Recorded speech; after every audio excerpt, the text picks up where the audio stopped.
There is a scene in Eternal Sunshine of the Spotless Mind where Joel Barish is losing the last memory he has of Clementine.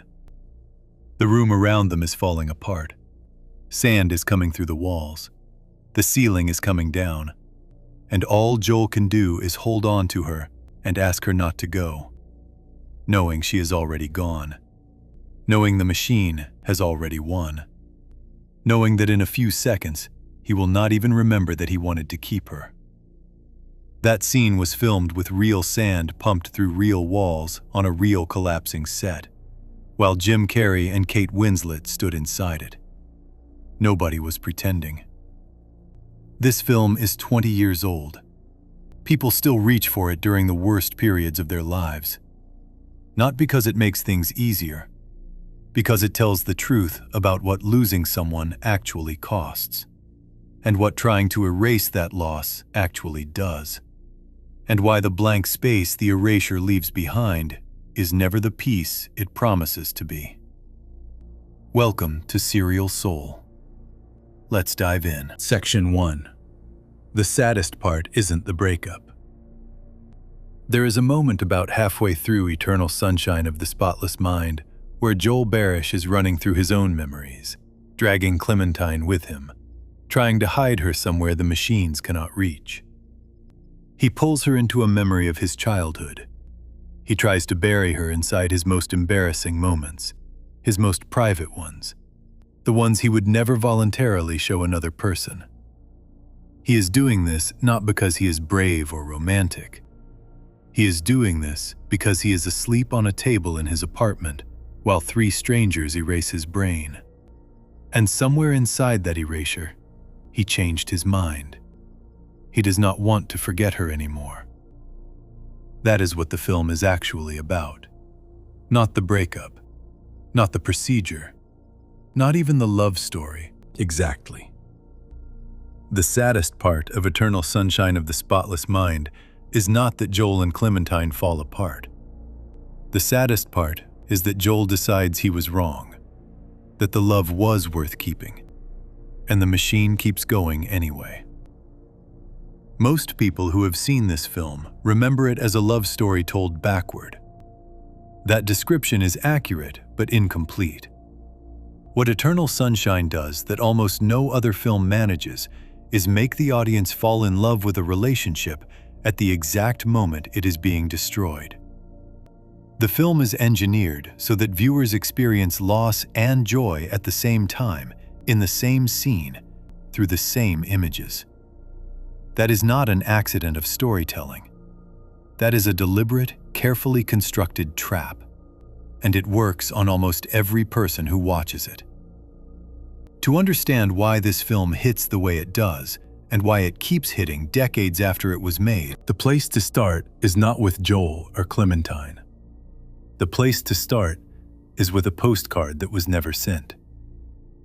The idea for Eternal Sunshine of the Spotless Mind did not begin with screenwriter Charlie Kaufman. It did not begin with director Michel Gondry either.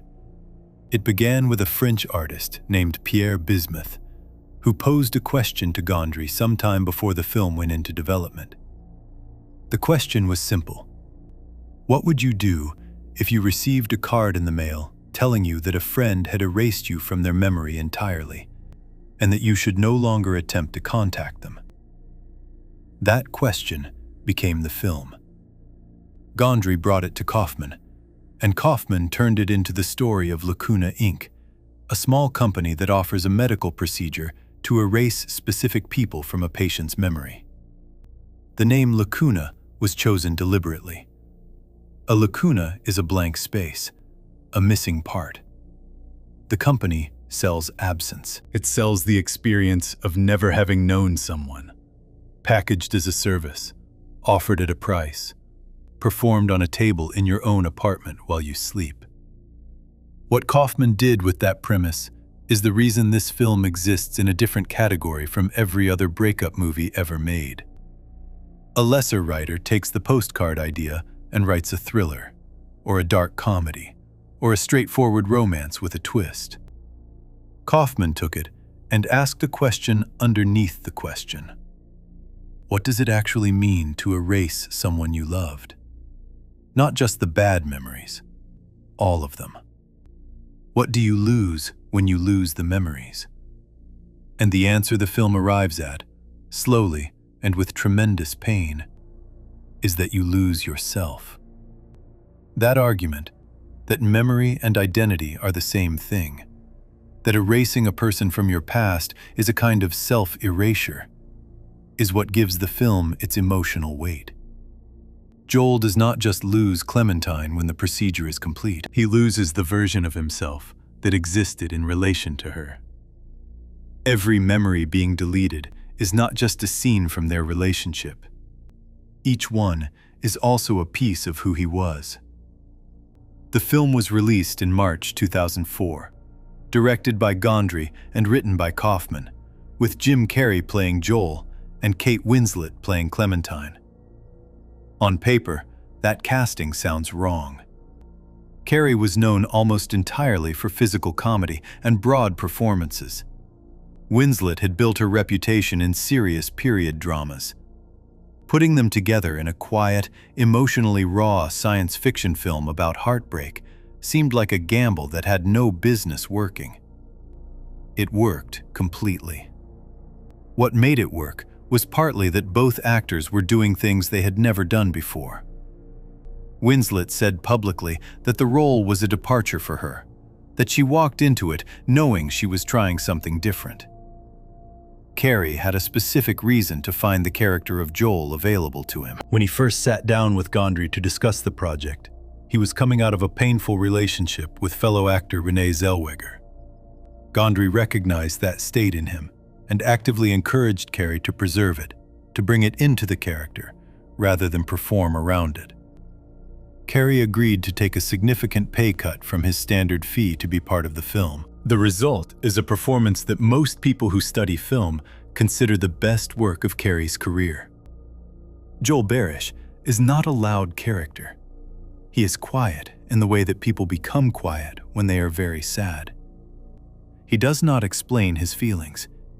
He writes them in a notebook he carries around. And the film opens with his handwriting.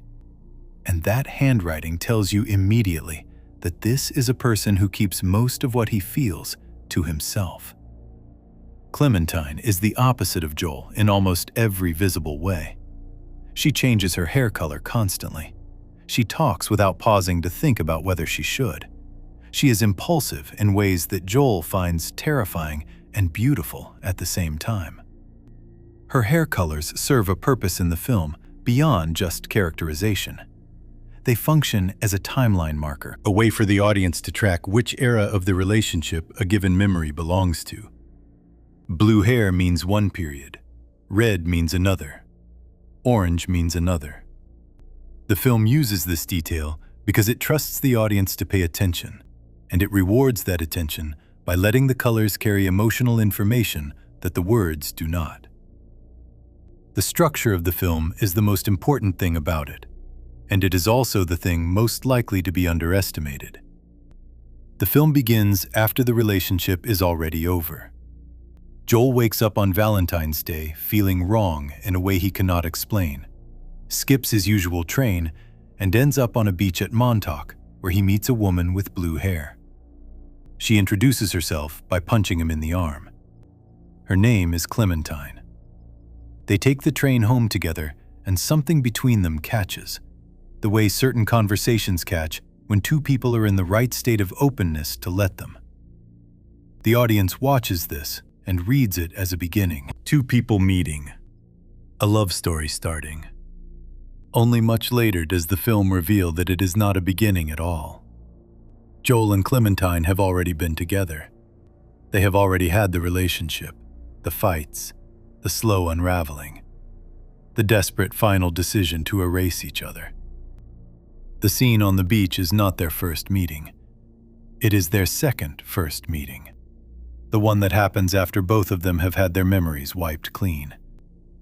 The film begins at the end, disguised as a beginning, and the audience, not yet knowing this, falls into the same trap that Joel and Clementine fall into.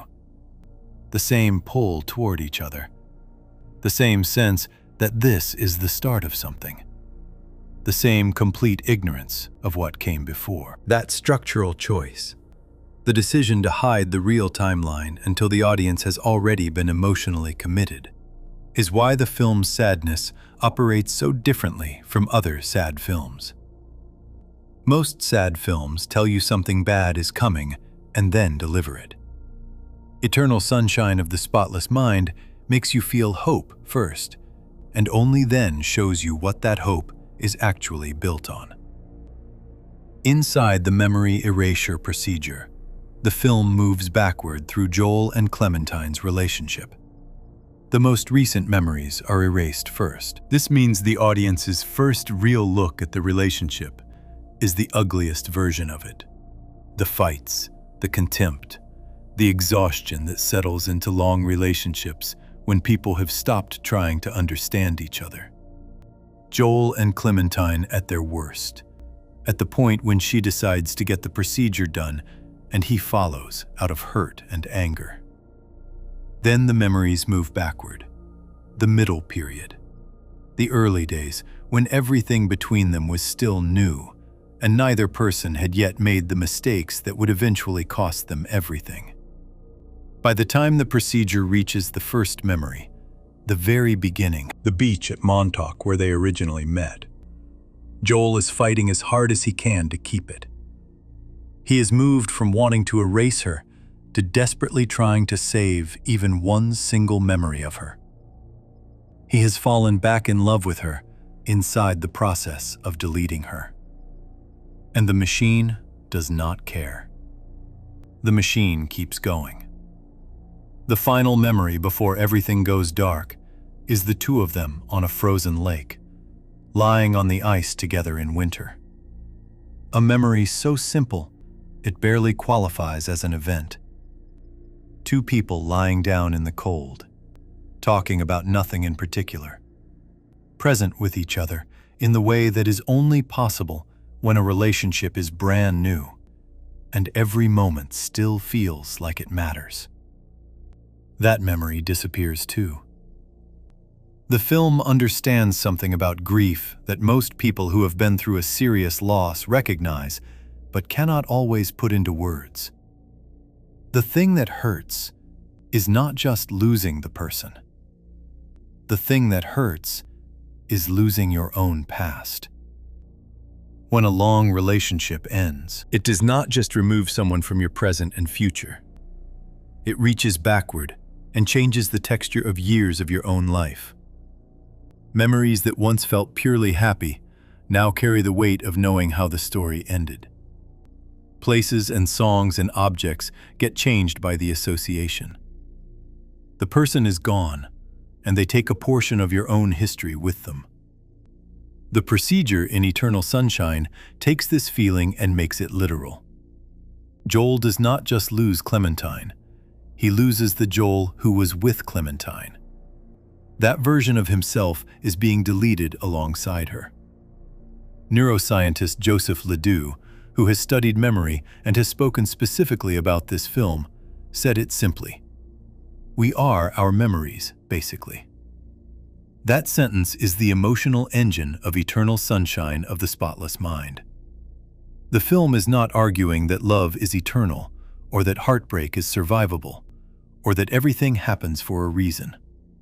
The film is arguing something stranger and more honest, that the memories of love are not separate from the love itself, that to erase one is to erase the other, and that the desire to be free of pain by removing its source is a desire to be free of a part of yourself. What the film refuses to do, and this refusal is the source of most of its sadness, is offer any version of comfort that requires dishonesty. Other love stories, even tragic ones, tend to provide exits. The audience can tell themselves that the love was real, even if it ended badly, that both people are better off, that something was learned, that the pain was worth it. Eternal Sunshine does not close those doors exactly, but it refuses to open them for you. It sits with the possibility that Joel and Clementine will meet again after the procedure, fall into the same pattern, make the same mistakes, and end up back at Lacuna having the same conversation about erasing each other, without ever knowing they already did this once. The film's title comes from a poem written in 1717 by Alexander Pope called Eloisa to Abelard. The poem is about a woman separated from the man she loves, forced into a convent, writing letters to a man she cannot reach. In the poem, Eloisa looks at the other nuns around her, women who have given themselves to God completely and feel no earthly longing, and she envies them. She envies the blank peace of a mind without desire, eternal sunshine of the spotless mind, each prayer accepted, each wish resigned. The film takes that image of painless blankness as something to be longed for, and spends 108 minutes taking it apart. The company is called Lacuna, a blank space, a missing part. And what the film demonstrates, quietly and without ever stating it directly, is that the blank space does not bring peace. It brings the same person back to the same choices, with no memory of why those choices cost them so much the first time. That is why Eternal Sunshine of the Spotless Mind is the saddest love story ever made. Not because it ends badly, not because the love fails, but because the love is real, and real things can be erased. And the erasure changes almost nothing that actually matters. Before we move on, if you're enjoying this analysis, please consider subscribing. It helps the channel tremendously. What makes this even more painful is that Joel and Clementine are not the only ones caught in this loop. There is another relationship buried inside this film, a smaller one, running quietly in the background, that makes the same argument with even less mercy. And that story is where the film hides its darkest idea. Section 2. The Woman Who Forgot Twice. Kirsten Dunst plays a character named Mary Svivo in Eternal Sunshine of the Spotless Mind. Mary works at Lacuna Inc. as a receptionist. She answers phones, greets patients, files paperwork. She is cheerful in that specific way that people are cheerful when they genuinely believe in what they are doing. She quotes poetry. She reads philosophy. She is in love with her boss, Dr. Howard Mierzwiak, and she does not bother hiding it particularly well. Mary is easy to overlook. The film is named after Joel and Clementine. Their relationship takes up most of the screen time. The memory erasure procedure, the backward journey through their 2 years together, the desperate attempt to save one last memory before everything goes dark. That is the center of the film, and Mary exists at the edges of it. She is background. She is color. She is the person who lets the technicians into Joel's apartment and goes home when the job is done. Except she does not go home when the job is done. And she is not background. And what happens to Mary in the second half of this film is the most quietly devastating thing in it. The film eventually reveals that Mary has been in love with Dr. Mierzwiak before. She and Mierzwiak had an affair. A real one, not just admiration from a distance. They were together in a way that mattered to her deeply. When the affair was discovered, Mierzwiak is married. Mary agreed to have her memories of the relationship erased.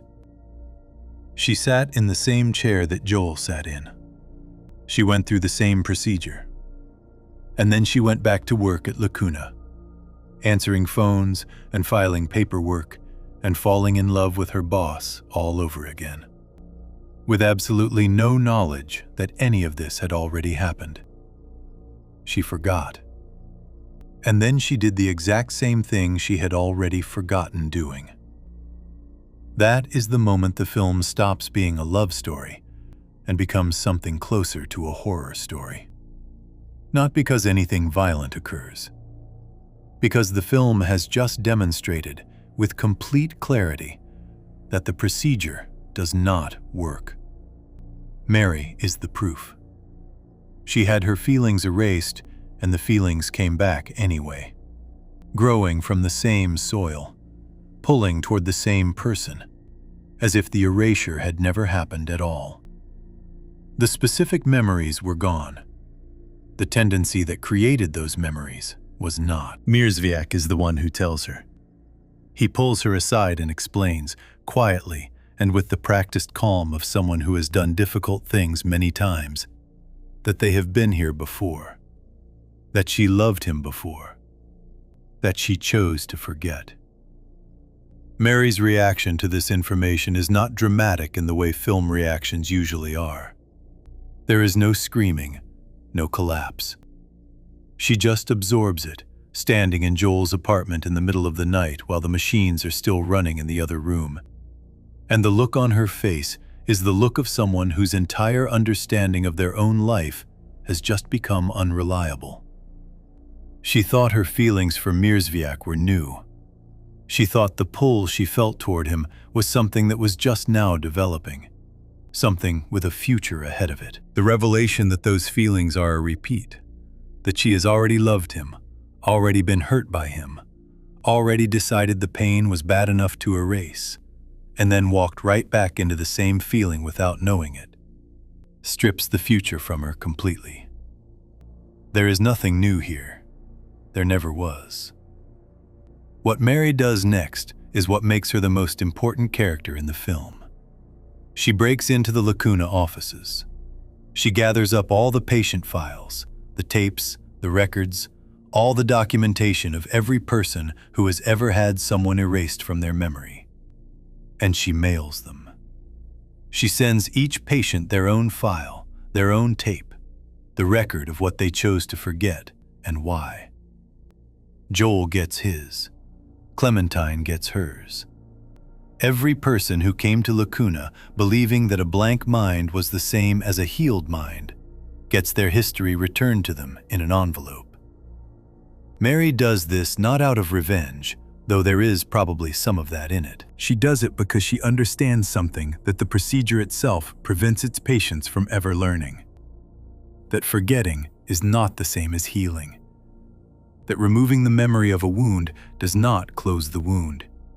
It just means you cannot see it anymore while it keeps bleeding. She had to find this out the hard way. She gave the other patients the chance to find it out on purpose. This subplot exists in the film for a specific reason that goes beyond plot mechanics. Joel and Clementine's story is about love that fights to survive erasure. Mary's story is about what happens after the erasure is complete and you are still, somehow, the same person you were before. The film needs both stories because one without the other is incomplete. Joel's story shows the cost of choosing to forget. Mary's story shows that the choice does not actually accomplish what it promises. The procedure at Lacuna is sold as a service. Mierzwiak presents it with the gentle confidence of a doctor explaining a routine operation. The offices are described as looking like a low-rent medical practice, deliberately ordinary, deliberately reassuring. The pitch is simple. You are in pain because of a specific person and a specific set of memories. Remove the memories, remove the pain. Come back feeling like yourself again, only lighter. Mary believed in this. She believed in it enough to work there every day, to be the friendly face that greeted people at their most vulnerable, to take their paperwork and tell them they were making a good decision. She believed in it so completely that when her own relationship with Mierzwiak became too painful, she trusted the procedure with her own mind.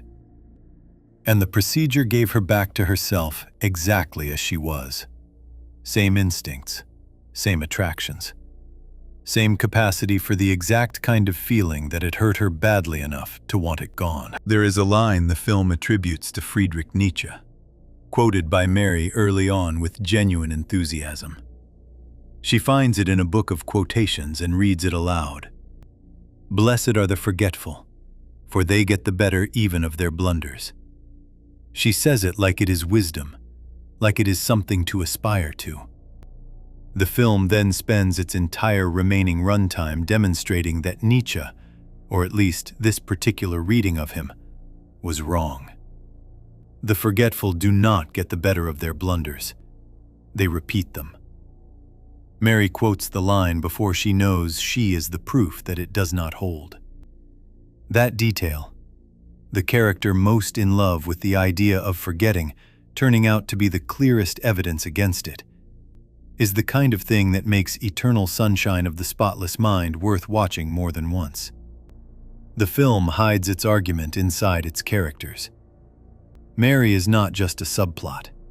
She is the thesis. What makes her story sadder than Joel's, in a specific and particular way, is that Joel at least gets to fight. Inside the procedure, Joel becomes aware that something is wrong. He realizes he does not want to lose these memories. He runs, he hides, he drags Clementine into corners of his mind that the machines have not reached yet. He loses, but he fights. The losing means something, because the fighting meant something. Mary never gets to fight. By the time she finds out what happened to her, the fight is already over. The memories are gone. There is nothing to save. All she can do is stand in a room and understand, too late, what she gave away.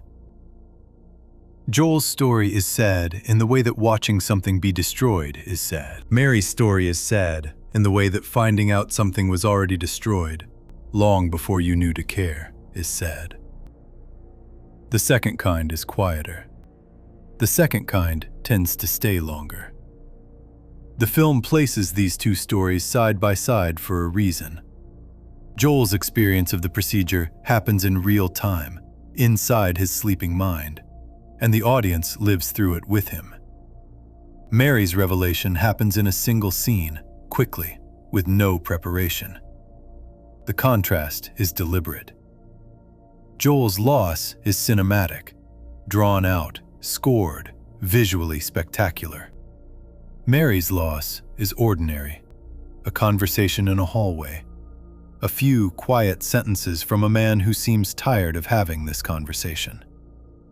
That ordinariness is the point.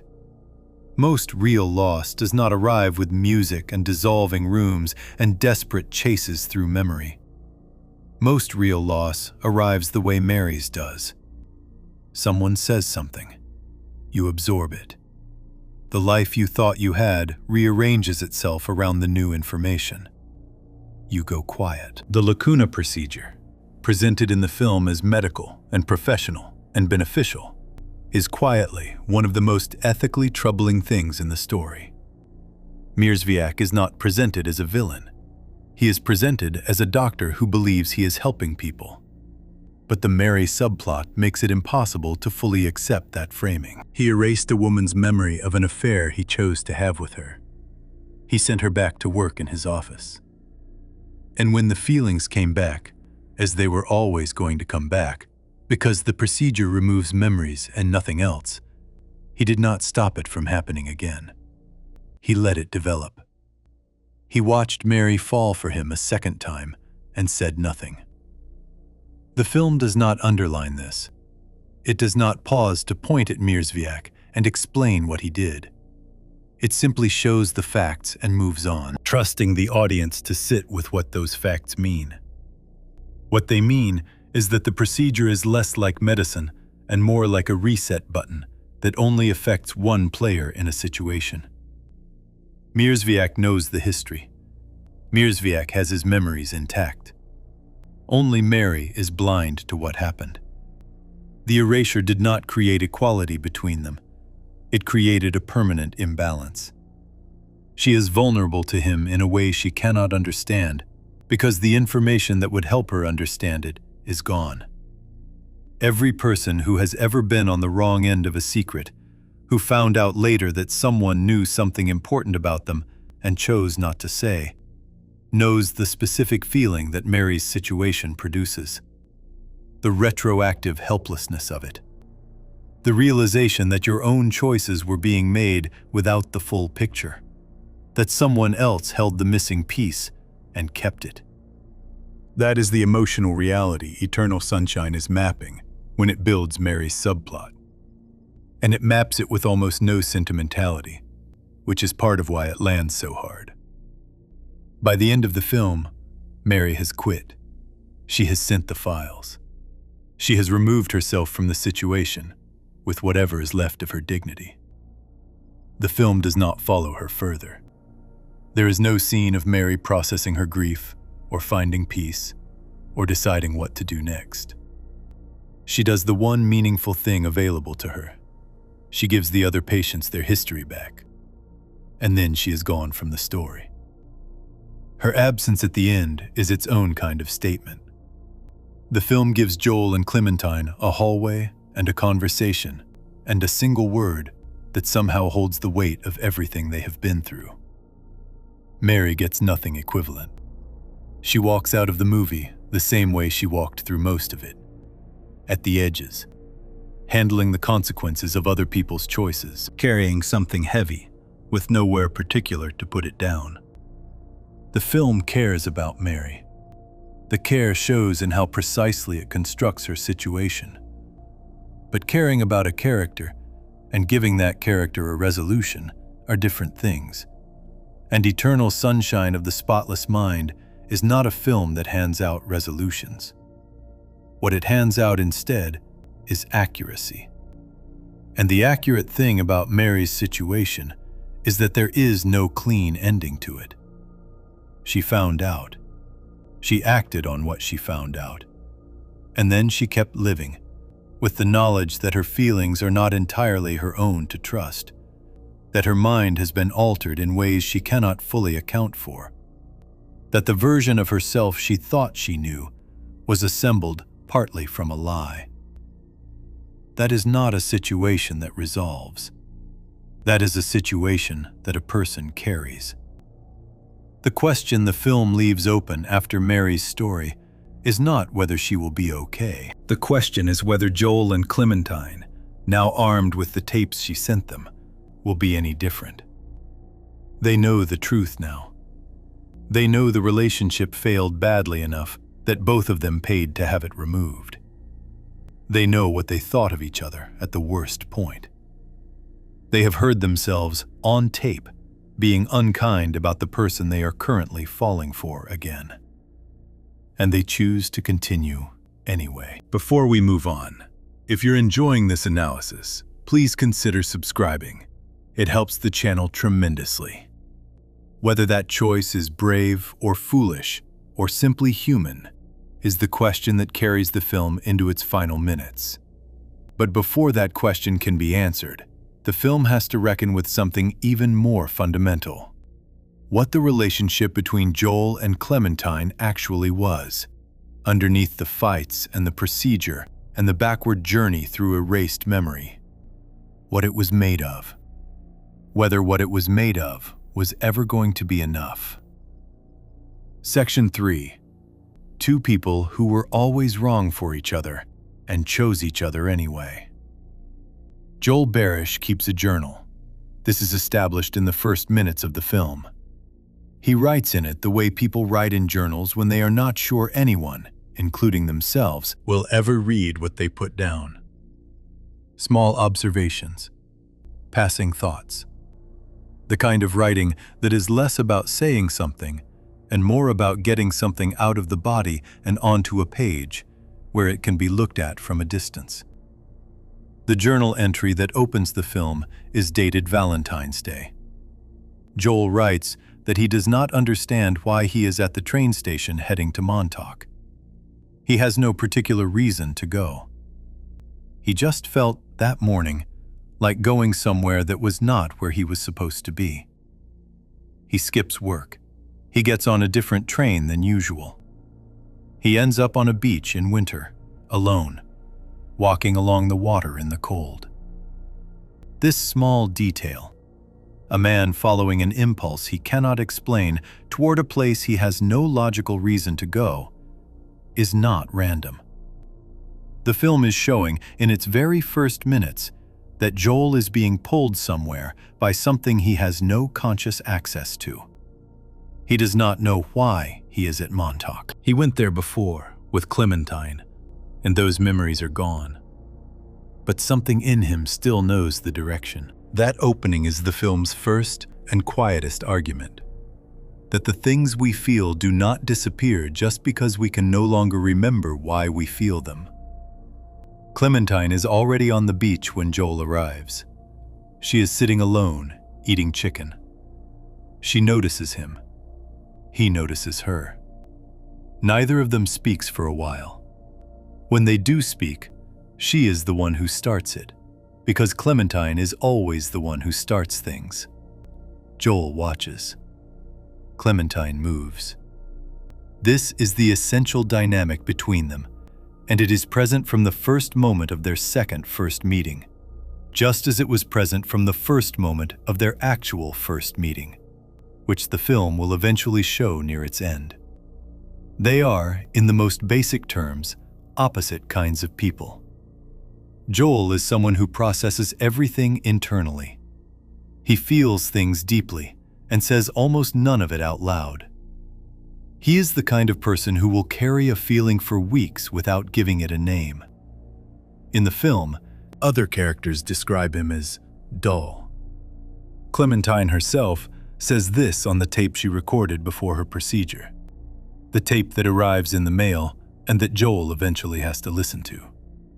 She calls him a dull man. She says this not out of cruelty exactly, but out of the specific frustration of being a very loud person in love with a very quiet one, and spending years feeling like the loudness is going unmet. Clementine is someone who processes everything externally. She says what she thinks at the moment she thinks it, which means she says things that are true and things that are wrong and things that are somewhere in between, all with the same directness. She is impulsive. She drinks more than she should. She changes her hair color the way other people change their mood, frequently and with complete commitment to whatever the current choice is. She tells Joel, in one of the film's most quoted moments, that she is a messed up girl who is looking for her own peace of mind, and that he should not assign his peace of mind to her. That line is one of the most honest things any character says in the film. Clementine knows what she is. She knows she is not a solution to anyone's loneliness. She knows that people look at her brightness and her energy and her refusal to be careful, and they project onto her the idea that being near her would fix something in themselves. She has probably watched this happen before Joel. She is warning him that it will not work. Joel does it anyway.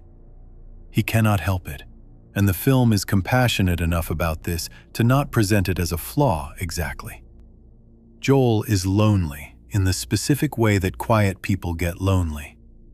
Not from lack of company, but from lack of the feeling that anyone is actually seeing them. Clementine sees him. Or she seems to. In the early memories, the ones the film saves for last, there is a version of the two of them together that is genuinely warm, genuinely good. They are on the frozen Charles River, lying on the ice, and Clementine is talking, and Joel is listening, and the scene has the texture of two people who are, in that specific moment, exactly where they want to be. That memory is the last one to be erased. The film saves it for last because it is the truest one. Stripped of all the fights and resentments and years of accumulated frustration, what remains of Joel and Clementine is two people lying on ice in winter, present with each other. That is what was real. That is what the procedure takes. The relationship between Joel and Clementine covers roughly 2 years before it breaks down. The film does not show every moment of those 2 years. It shows the emotional shape of them, the early sweetness, the middle period where habits start to form and the sweetness gets complicated, and the final period where the habits have calcified into resentments and both people are exhausted from trying. The fights between them are recognizable in the way that real fights between real people are recognizable. They are not about the things they seem to be about. Joel and Clementine do not fight about their actual problems, which are that he is too closed off and she is too uncontained for the combination to be sustainable without real work. They fight about dishes and driving and small daily frictions because the actual problems are too large and too close to look at directly, so they get expressed sideways. This is ordinary. This is what most long relationships look like when they are struggling. The argument on the surface is about something small. The argument underneath is about whether these two people are actually compatible, whether they make each other better or just harder to bear, whether the love is strong enough to hold the weight of two people's worst habits pressing against each other every day. For Joel and Clementine, the answer turns out to be no, or at least, not without help they do not know how to ask for and do not seek. The breakup itself is not shown directly in the film. What is shown is the aftermath. Clementine has already gone to Lacuna by the time the film's main timeline begins. Joel finds out about this through a letter. Lacuna sends him a formal notification explaining that someone has had him erased from their memory, that he should not attempt to contact this person or reference their relationship to them, as the person has no memory of him, and any reference to shared history will be distressing. The letter does not name Clementine. The clinical language of it is part of what makes the scene so painful. Something that was 2 years of a life, with all the specificity and texture that 2 years of a shared life contains, has been reduced to a form letter with a legal disclaimer. Joel's response to receiving this letter is to go to a party. He stands in the corner at the party, holding a drink, feeling something he cannot fully name. He finds out from mutual friends that Clementine did the procedure. He goes to the Lacuna office the next morning, and then, operating from a place of grief and anger, and the particular kind of hurt that comes from finding out someone erased you like a mistake, he decides to do the same. He hands over everything. Every object connected to Clementine, every gift, every note. He records himself talking about her, describing her, saying out loud what he found difficult about her, because this is part of the process, providing the technicians with enough information to identify and locate every memory that needs to be removed. And then he goes home, takes the medication that prepares his brain for the procedure, and falls asleep. The procedure begins, and almost immediately, something goes wrong from Lacuna's perspective, which is that Joel changes his mind. He is inside the earliest bad memory, a fight, one of the ugly ones near the end of their relationship. And even there, even in the middle of the argument, he can see Clementine. And seeing her, he remembers why he loved her. Not the idea of her. Her. The specific person who punched him in the arm on a beach and quoted poetry she half remembered, and changed her hair every few months, and was impossible to be around some days, and irreplaceable most others. He starts trying to hide her. The mechanics of this, inside the dream logic of the procedure, involve Joel grabbing Clementine by the hand and pulling her into memories that are not connected to her, places she never was, moments she was never part of. He tries to tuck her into a memory of his childhood home, to hide her in his most private and embarrassing past, somewhere the machines scanning for traces of her would not think to look. This does not work ultimately. The technicians figure out what is happening and pursue him through his own memory, erasing as they go. But the chase itself is the emotional heart of the film. Joel running through his own past, trying to preserve one thing. Not the whole relationship, not even most of it. Just one moment. One place where Clementine exists that the machines cannot reach. He and Clementine, inside the dream, end up in a memory of his childhood, She is there in a place she never actually was, playing a role she never actually played. And they both understand that this cannot hold. The version of Clementine inside the dream is a projection, Joel's memory of her, his understanding of who she is animated by his mind. And this projection says something to him that the real Clementine never said. Because the real Clementine did not know this moment would happen. She tells him to meet her in Montauk. That instruction, whispered at the edge of a disappearing memory, is what pulls Joel to the beach at the beginning of the film. Not a conscious memory, a direction given to him by his own mind in the last moment before the connection was cut. The procedure erased the memories. The direction survived anyway.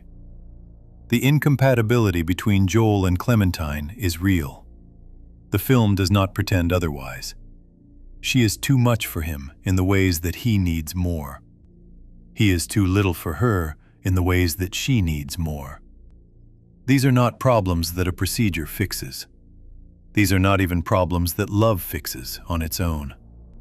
They are problems that require two people to decide, repeatedly and deliberately, to do the uncomfortable work of actually meeting each other where they are, rather than where it would be easier for them to be. Joel and Clementine did not do that work. The relationship broke down before they got there. And then instead of sitting with the pain of that and learning from it, they both separately chose to remove the pain along with everything else. The incompatibility is also, simultaneously, the source of everything that made the relationship worth having. Joel's quietness was the thing that let Clementine feel, at least sometimes, that she did not have to perform. Clementine's loudness was the thing that pulled Joel out of his own head and into actual experience. They gave each other something real. The thing they gave each other was also the thing that made them hard to sustain. This is not unusual. Most real relationships that matter contain this tension. The qualities that draw two people together are often the same qualities that eventually make them difficult for each other. The film understands this and does not try to resolve it into a lesson or a moral. Joel and Clementine were wrong for each other in specific ways. They were also right for each other in specific ways. Both of these things were true at the same time, and neither one canceled the other out. What the procedure took was not just the pain. What the procedure took was the wholeness of it, the full picture, the knowledge that something was both genuinely good and genuinely insufficient, and that this combination is not a failure or a mistake. It is just what some love looks like. After the tapes arrive, after Joel and Clementine have listened to themselves describing the worst of what they felt about each other, they stand in the hallway of Joel's apartment and have the most honest conversation in the film. Clementine says she will get bored of him. She says she will feel trapped. She says this is what always happens with her. Joel has no reassurance to offer. He has heard the tape. He knows she is probably right. They look at each other. A pause. And then, okay. That single word carries more weight than most films manage across 2 hours of dialogue. Not because it resolves anything. Because it does not resolve anything, and they say it anyway. They are choosing the relationship with full knowledge of what the relationship is. Not the idea of each other. The actual people with the actual problems and the actual history that the tapes have just made impossible to ignore. Whether that choice is wise is a question the film leaves entirely open. The last images are of them running on a white beach in winter, and the film cuts before showing what happens next. There is no next shown. There is only the choice, and the running, and the white. That open ending exists because the film has already answered every question it set out to answer. The one thing it cannot answer: the one thing no film can answer, is what happens when two imperfect people choose each other anyway and have to live inside that choice, day after day, without the protection of not knowing what they are walking into. Before we move on, if you're enjoying this analysis, please consider subscribing. It helps the channel tremendously. But the way the film builds Joel and Clementine's incompatibility, and the way it builds their connection alongside that incompatibility, points towards something that the structure of the film alone cannot fully hold. The emotion of eternal sunshine does not just come from the story. It comes from the way the story is built. The specific visual and musical choices that Gondry made to put the audience inside Joel's experience, rather than outside it, watching. And those choices did not happen by accident. They were the result of a director working in a way that almost no one in mainstream cinema works, and doing it with almost no digital tools to fall back on. Section 4. The magician who built memory out of cardboard and light. Michel Gondry did not come from film.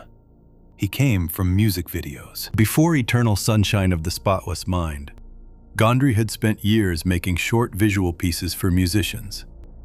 Beck, Björk, the White Stripes, the Foo Fighters, Daft Punk. The music video world rewards a specific kind of thinking. How do you make something emotionally immediate in under 4 minutes, with almost no dialogue, using only images and sound? How do you make a viewer feel something before they have time to think about whether they are feeling it? Gondry became extraordinarily good at this. His videos were known for their handmade quality, their practical tricks, their preference for doing things in camera rather than adding effects afterward. He thought visually the way some people think verbally, fast, instinctively, with an almost physical relationship to what images can do to a person watching them. When Gondry brought Charlie Kaufman's script to life, he brought all of that with him. The result is a film that looks like nothing else made at the time, and the reason it looks like nothing else is almost entirely because of decisions Gondry made about how to shoot it. The central challenge of the film is a technical one, with an emotional answer. The film takes place largely inside Joel's mind during the memory erasure procedure. This means the film has to show memories, not reconstructed, pristine, perfectly lit versions of the past, but memories as they actually feel. Fragmented, unstable, lit differently than the present, populated by details that are wrong in ways the person experiencing them cannot quite identify. A memory does not look like a photograph. A memory looks like something seen through slightly dirty glass at an angle, with certain details sharp and others completely absent. Gondry's solution to this problem was to refuse to use digital tools to create it. Almost every effect in Eternal Sunshine of the Spotless Mind is practical. This means it was done on set, in camera, using physical objects and clever construction rather than computers added in post-production. Gondry used forced perspective, a filmmaking technique where objects or people are placed at calculated distances from the camera to make them appear larger or smaller than they actually are, to create the sense of memory collapsing. He used spotlighting to make portions of a scene simply go dark, as if the mind erasing a memory was switching off the lights in specific rooms. He used continuity tricks, where an actor would walk through a door in one location and emerge into a completely different set, the cut so carefully matched that the audience barely registers the shift. Kate Winslet said of Gondry during production that he was a magician. The description is accurate in a specific sense. A magician does not use supernatural forces to produce an effect. A magician uses a detailed understanding of how human perception works, what the eye follows, what the mind fills in, what assumptions people make about continuity, and then exploits that understanding to create an experience that feels impossible, but is built from entirely ordinary materials. Gondry built impossible things out of ordinary materials throughout the production. There is a scene where words disappear from the pages of books as Joel watches them. This was done by having the words printed on paper that was treated so they could be selectively made to vanish through a chemical process, performed on set in real time during filming. There is a scene where Joel's childhood home shrinks around him, the ceilings coming down and the rooms contracting, expressing the way childhood spaces feel different in memory than they did in life. This was achieved through forced perspective sets built specifically for those shots. Physical constructions that created the illusion of scale change through geometry rather than digital manipulation. The cinematographer on the film was Ellen Kuras. She and Gondry spent the first 3 weeks of production developing a lighting approach that would serve the film's memory sequences without making them feel artificial or overly cinematic. Gondry told Kuras on the first day of shooting that he did not want her to use standard film lighting at all. For a night exterior scene, she clipped actual sodium vapor lights, the kind used in street lamps, to telephone poles to supplement the existing street light rather than bringing in film equipment. The production designer built Joel's apartment set with all the ceilings nailed permanently in place, which meant Kuras could not light from above at any point during interior shooting. These constraints were not accidents. Gondry imposed them deliberately. He wanted the film to feel like it was lit by the world rather than by a film crew, because he understood that the emotional register he was going for, the specific texture of interiority, of being inside a person's head rather than watching them from outside, required images that felt found rather than constructed. The moment a scene looks too clean, too controlled, too perfectly lit, it stops feeling like memory and starts feeling like cinema. Gondry was making cinema about memory, and he knew the distinction mattered. The handheld cameras used throughout the film add to this. 2 cameras shooting near full coverage of each scene from different angles, both handheld, both moving in the slightly unpredictable way that handheld cameras move. The result is footage that has a physical, present quality. The slight instability of the image creates the sensation of being in the scene rather than watching it through a window. For the memory sequences, this instability becomes emotional information. The shakiness is not a flaw. The shakiness is what it feels like to try and hold on to something that is being taken from you. The score that runs underneath all of this was written and performed by John Bryan. Bryan is a musician and composer based in Los Angeles who has a specific approach to film scoring that is unusual in mainstream cinema. He described his process for Eternal Sunshine as playing live to the film in the room with Gondry, the way a musician would accompany a silent film, responding to what was on screen in real time, rather than composing in advance and laying the music over the finished picture afterward. The result is a score that feels organic in the way that improvised music feels organic. It responds to the emotional shifts of individual scenes, rather than imposing a predetermined emotional shape. The main theme, a waltz that moves between a warm key and a melancholy one, almost like a piece of music that cannot decide whether it is happy or sad, appears throughout the film in different forms. Sometimes full and present, sometimes reduced to a single instrument, sometimes distorted, playing backward, the notes reversed so they feel like they are falling away from the listener rather than arriving. The backward music is not incidental. Portions of the Eternal Sunshine score were literally recorded and then played in reverse. This mirrors the structure of the film itself, a story moving backward through time. But it does something more specific than just matching the narrative. Reversed music is disorienting in a particular way. It contains shapes and textures that feel almost familiar, almost like something you have heard before, but just wrong enough that you cannot place it. This is exactly the emotional territory the film is working in. Almost familiar, almost recognizable. Something you should know, but cannot quite reach. Beck recorded a cover of a song called "Everybody's Gotta Learn Sometime" for the film. The original song was written and recorded by the Corgis in 1980. Brian produced Beck's version specifically for Eternal Sunshine, working to make it fit the sonic world he and Gondry had built. The song appears near the end of the film, as the last memory dissolves and everything goes dark. The lyrics are simple and direct. Change your heart, look around you. Everybody's gotta learn sometime. And in the context of what has just happened on screen, they land with a weight that a more elaborate piece of music could not achieve. The simplicity is the point. After 108 minutes of visual complexity and narrative layering, the film closes with a man's quiet voice over a slow melody, and the contrast makes the ending feel enormous. The hair color system that runs through the film is Gondry and Kaufman working together at the level of visual language. Clementine's hair changes color across the different time periods of the relationship, and each color corresponds to a specific emotional era. This was not a casual creative choice. The production designer had to build a color plan for the entire film.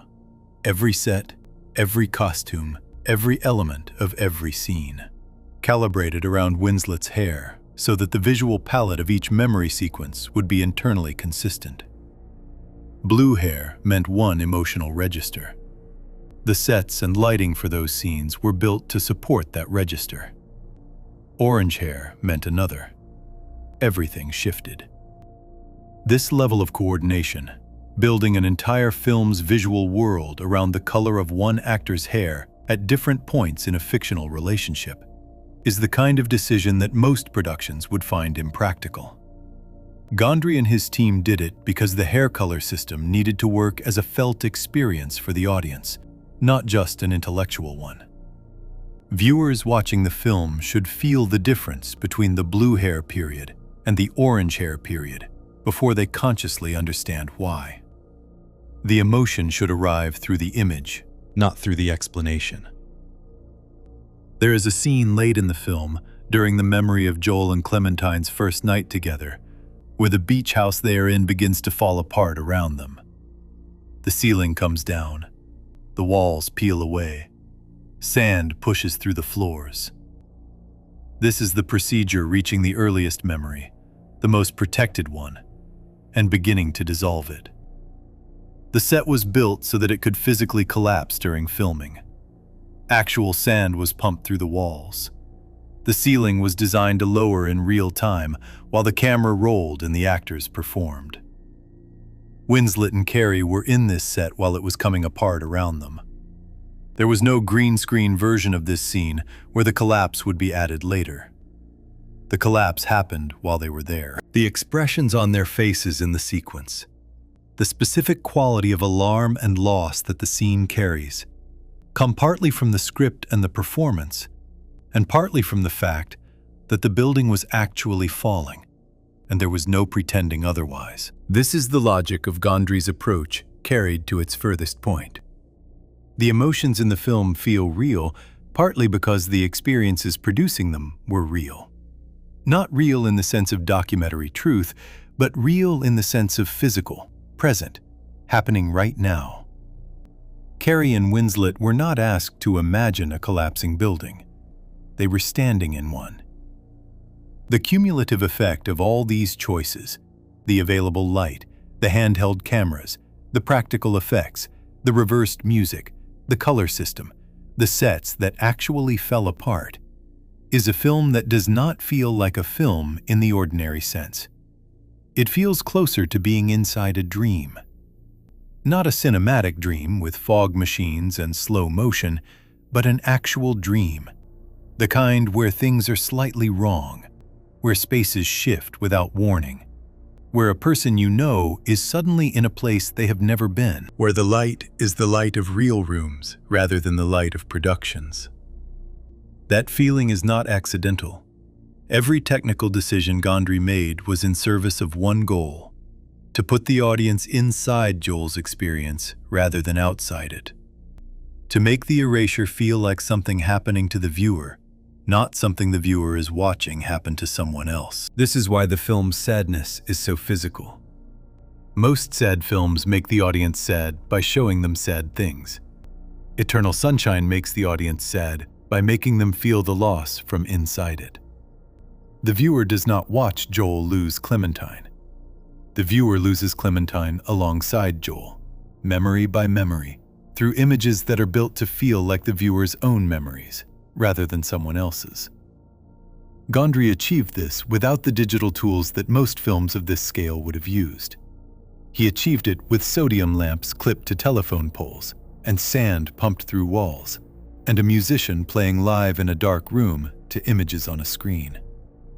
He achieved it the way he always worked, with the understanding that the most affecting things are usually built from the most ordinary materials, and that the gap between what something is and what it feels like is where all the real work happens. That gap between the simple physical reality of what was filmed and the enormous emotional experience of watching it is what makes Eternal Sunshine of the Spotless Mind impossible to forget, even for people who have only seen it once, even years later, even when they cannot remember the specific details of the plot. The film made itself unforgettable. And it did so by spending 108 minutes arguing that forgetting is the worst thing a person can do to their own life. Before we move on, if you're enjoying this analysis, please consider subscribing. It helps the channel tremendously. What gives that argument its full weight is not just the craft of the filmmaking or the sadness of the story. The argument carries because the film is built on something that goes much deeper than cinema. A poem written 3 centuries ago by a man describing a kind of longing so specific and so old that it has survived every era it has passed through. And when that poem arrives inside the film, spoken by the character least equipped to understand what it means, the entire emotional architecture of Eternal Sunshine shifts into focus in a way it has not before. Section 5.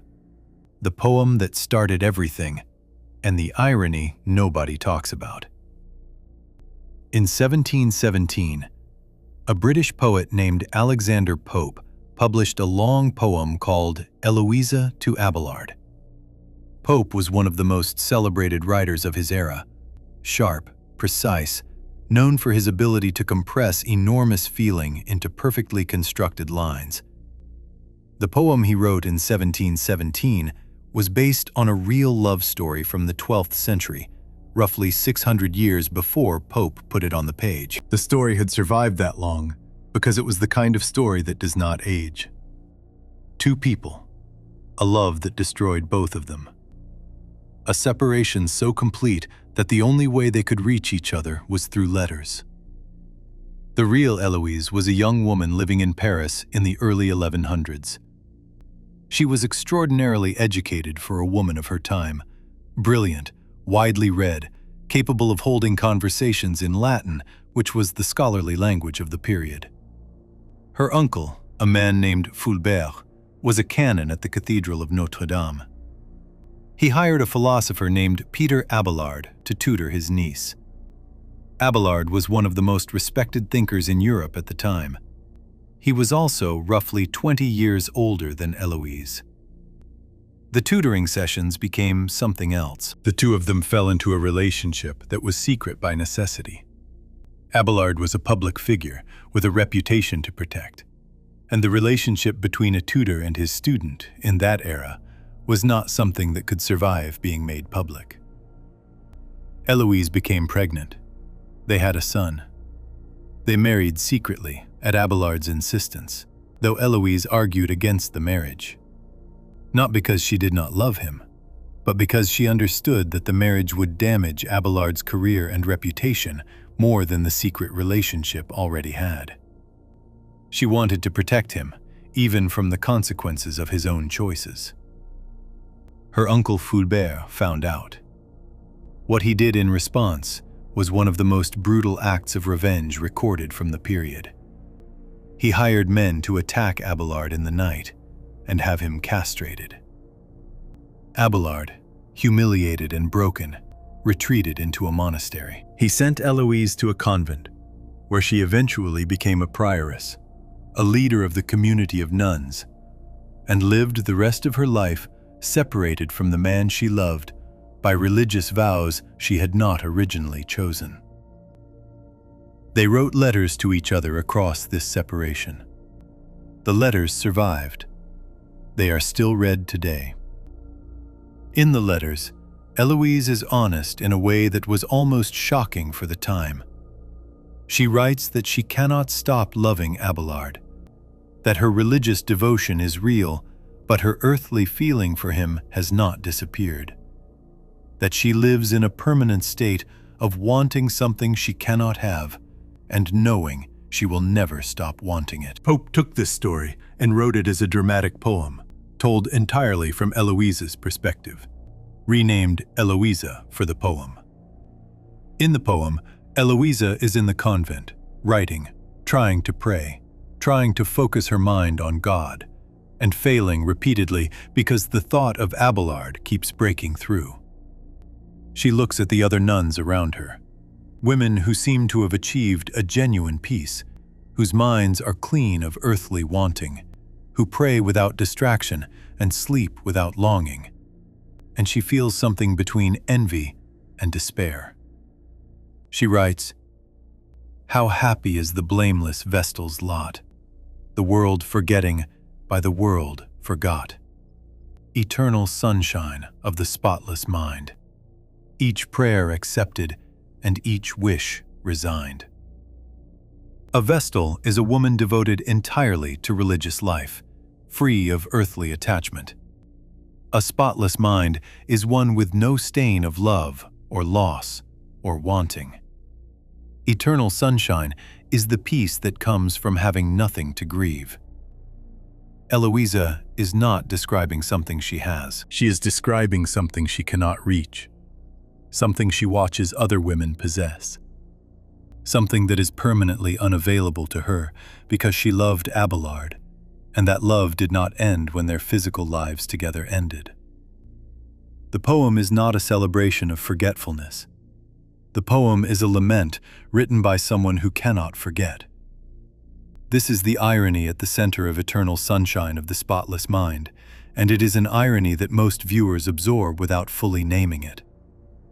The film takes its title from a line in a poem that is specifically about the impossibility of forgetting. Pope's Eloisa does not achieve the spotless mind she envies. She writes the poem precisely because she cannot. The eternal sunshine she describes is a condition she observes from the outside, something available to women who never felt what she felt. And the clear implication of the poem is that the price of that sunshine is never having loved at all. The film is built on the same argument. Joel and Clementine do not achieve peace through the procedure. They achieve a temporary blankness that dissolves the moment they encounter each other again, because the feelings that grew from their relationship did not live in their memories. The memories were the record of the feelings.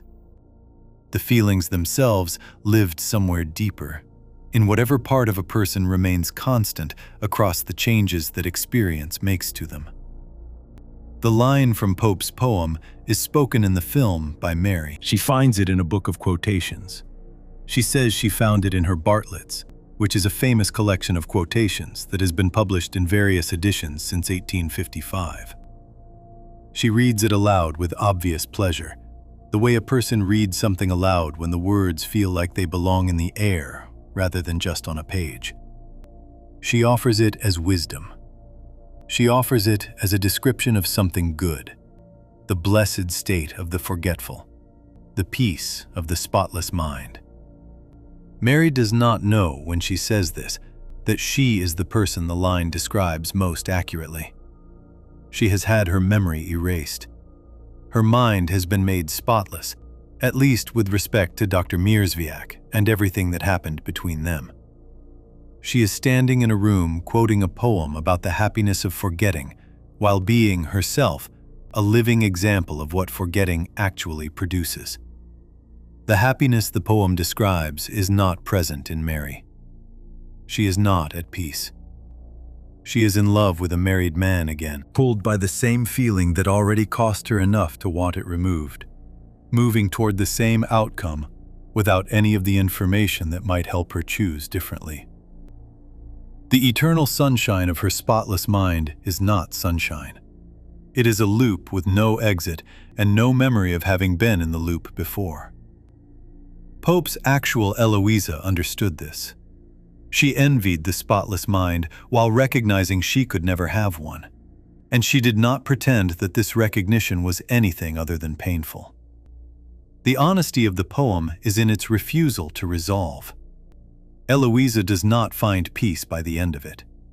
She finds a kind of acceptance of her own inability to find peace, which is a very different thing. Kaufman built the film on this same refusal. The title is not ironic in a cruel way. The title is ironic in the way that a line from a poem, lifted from its original context and placed in a new one, reveals something about both contexts at once. Pope's Eloisa wanted a spotless mind and could not have one. Kaufman's Joel and Clementine got one and found out it changed nothing they actually needed changed. The historical Eloise and Abelard story echoes through the film in ways that are not always obvious. The Mary and Mierzwiak subplot mirrors the original story almost point for point.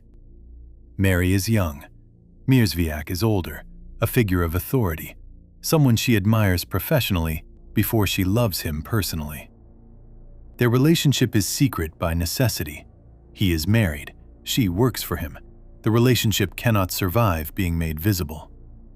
When it is discovered, the consequences fall primarily on Mary. Mierzwiak loses nothing that is shown in the film. Mary loses her memories, her sense of her own recent past, and eventually her job and her understanding of who she is. This is not a coincidence. Kaufman was aware of the poem and its source material. The decision to name the character Mary and have her be the one who quotes the Pope lines while being the person whose situation most directly parallels Pope's source story, that layering is intentional. The film contains its literary history inside its own characters, if the audience looks for it. Alexander Pope himself is almost forgotten inside the film. When Mary quotes the poem, she attributes it to a philosopher. She says she found it, and the other character she is speaking to assumes she means a philosopher rather than a poet. The name Pope registers as Pope Alexander, a confusion between the poet and the historical religious figure. Even the source of the title gets partially erased inside the film about erasure. The film is aware of this and does it on purpose. The poem itself is about more than romantic love, though romantic love is its most immediate subject. Eloise's situation, trapped between her love for Abelard and her religious obligations, unable to fully commit to either, caught in a permanent state of incompletion, is the situation of anyone who has loved something they could not keep and cannot fully surrender. The religion in the poem stands in for any commitment that demands the removal of earthly feeling as a condition of membership. The convent is any place or state of being that requires forgetting as the price of belonging. Lacuna Inc. is that convent. The procedure is the vow of silence. The patients who walk out of Joel's apartment having had someone erased from their minds are the nuns Eloisa watches with envy. Spotless, yes, but spotless in a way that required removing something real to achieve. The film's relationship to the poem is not decorative. Pope's Eloisa to Abelard is not just the source of a good title. The poem is the argument the film is having, carried across 300 years, restated in the language of science fiction and romantic comedy and psychological drama. The central question: is the peace of forgetting worth the cost of what you give up to get it? Is Pope's question as much as Kaufman's. Eloisa answered it by surviving inside the question for the rest of her life. The film answers it by showing what happens when two people try to skip the question entirely and go straight to the blank slate, and find themselves back at the beginning of the same question with no memory of having asked it before. The story of Eloise and Abelard has survived 900 years. It has survived because it contains something true about love and memory that does not become less true with time. The specific circumstances change. The feeling underneath them does not. That is exactly the point Eternal Sunshine makes about Joel and Clementine. That underneath the specific circumstances of their relationship, its particular fights and particular moments and particular 2 years of shared life, there is a feeling that the circumstances cannot fully contain. The procedure removes the circumstances. The feeling remains.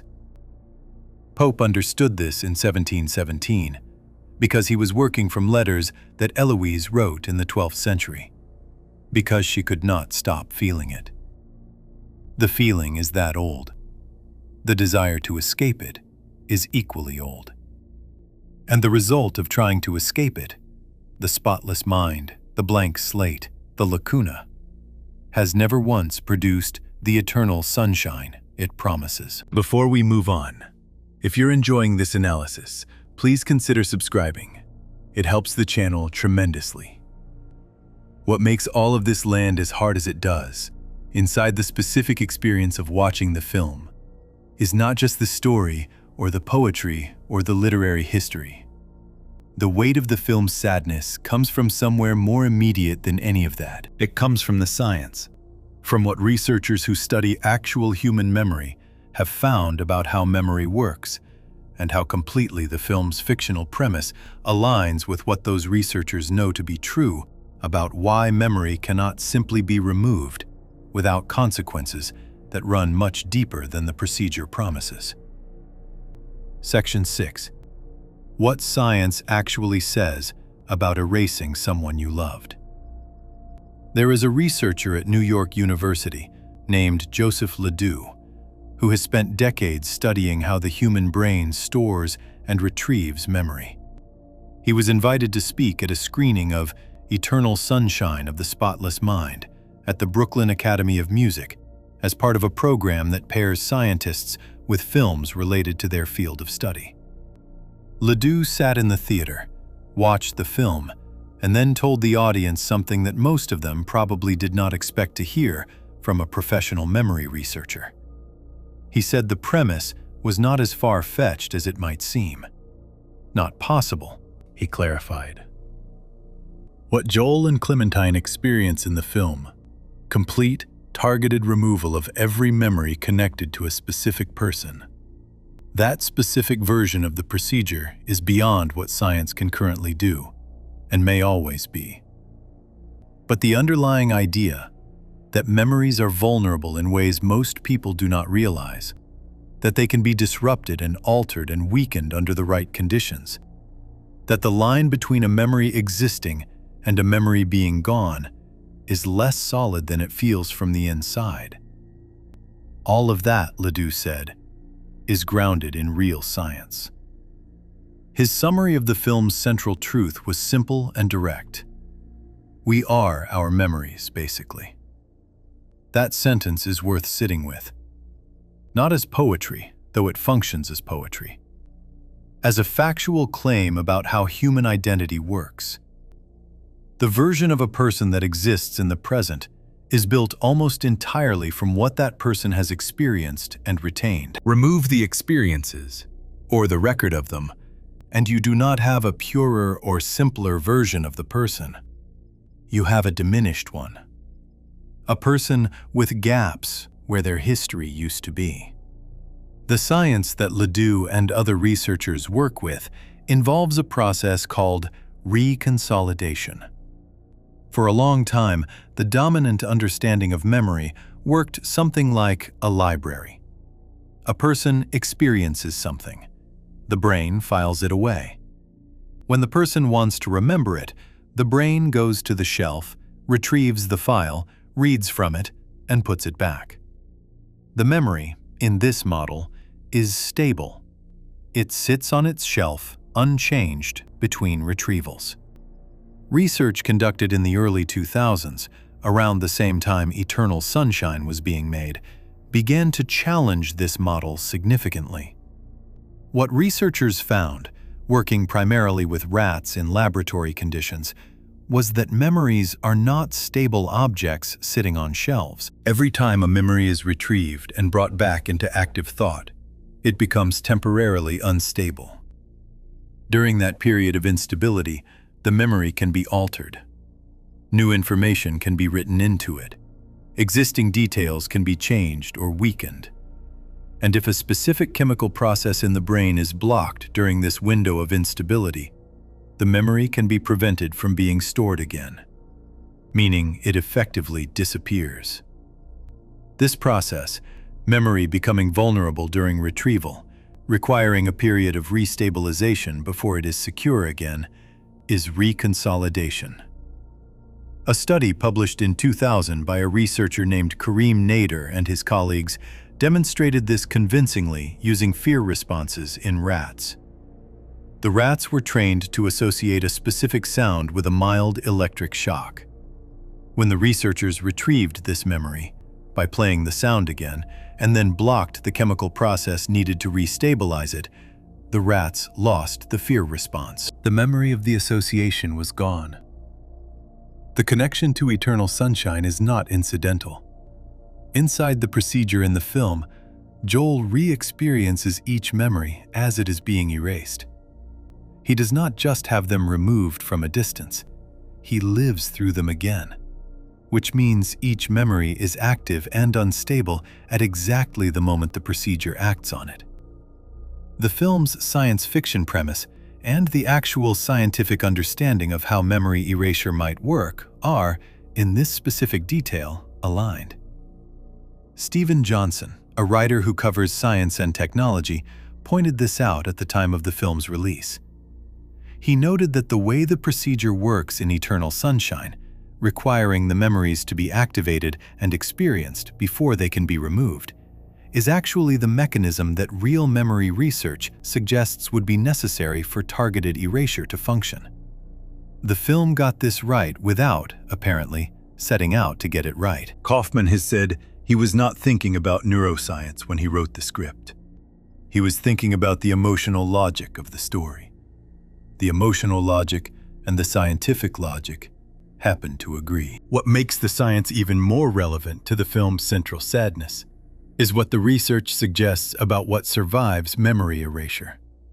Ledoux observed that in the film, Joel and Clementine lose their conscious memories of each other, the specific scenes, the conversations, the moments, but retain an emotional connection. They are drawn back to each other without knowing why. Joel goes to Montauk without understanding the pull. Clementine responds to him on the train with a warmth that she cannot account for. The feelings are present without the memories that created them. This is not just a romantic plot device. It reflects something researchers have observed and written about seriously. Emotional responses and conscious memories are stored and processed differently in the brain. The parts of the brain most involved in emotional learning are not the same parts most involved in conscious narrative memory, the kind of memory that lets a person tell a story about what happened to them. This means that in theory, and to some degree in practice, the emotional residue of an experience can persist even when the conscious record of the experience is disrupted. In simpler terms, the feeling can outlast the memory of why you have the feeling. The pull can remain after the story behind the pull is gone.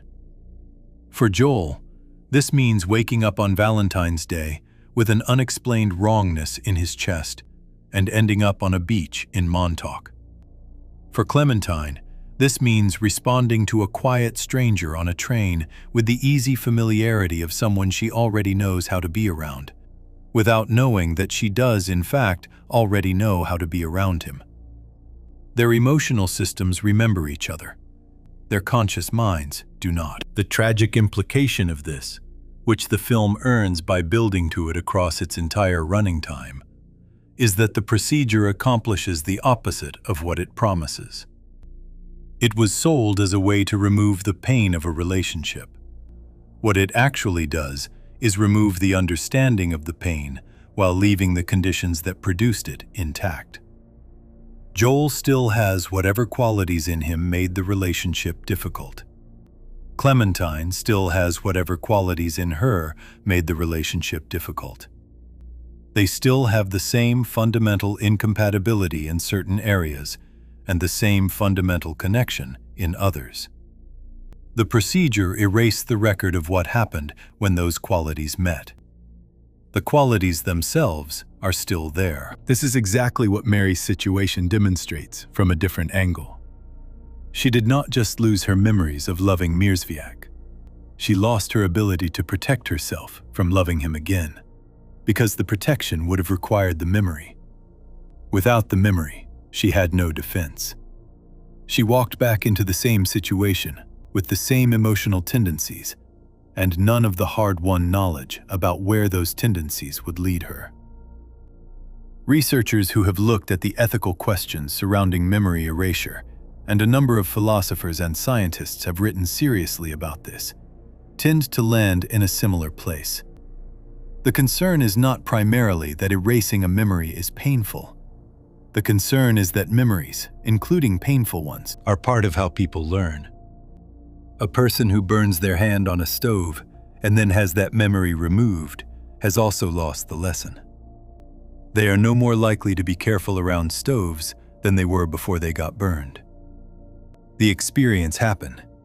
The growth that should have followed from it did not, because the record of the experience is gone. Applied to relationships, this means that the grief of a breakup, as awful as grief is, contains information.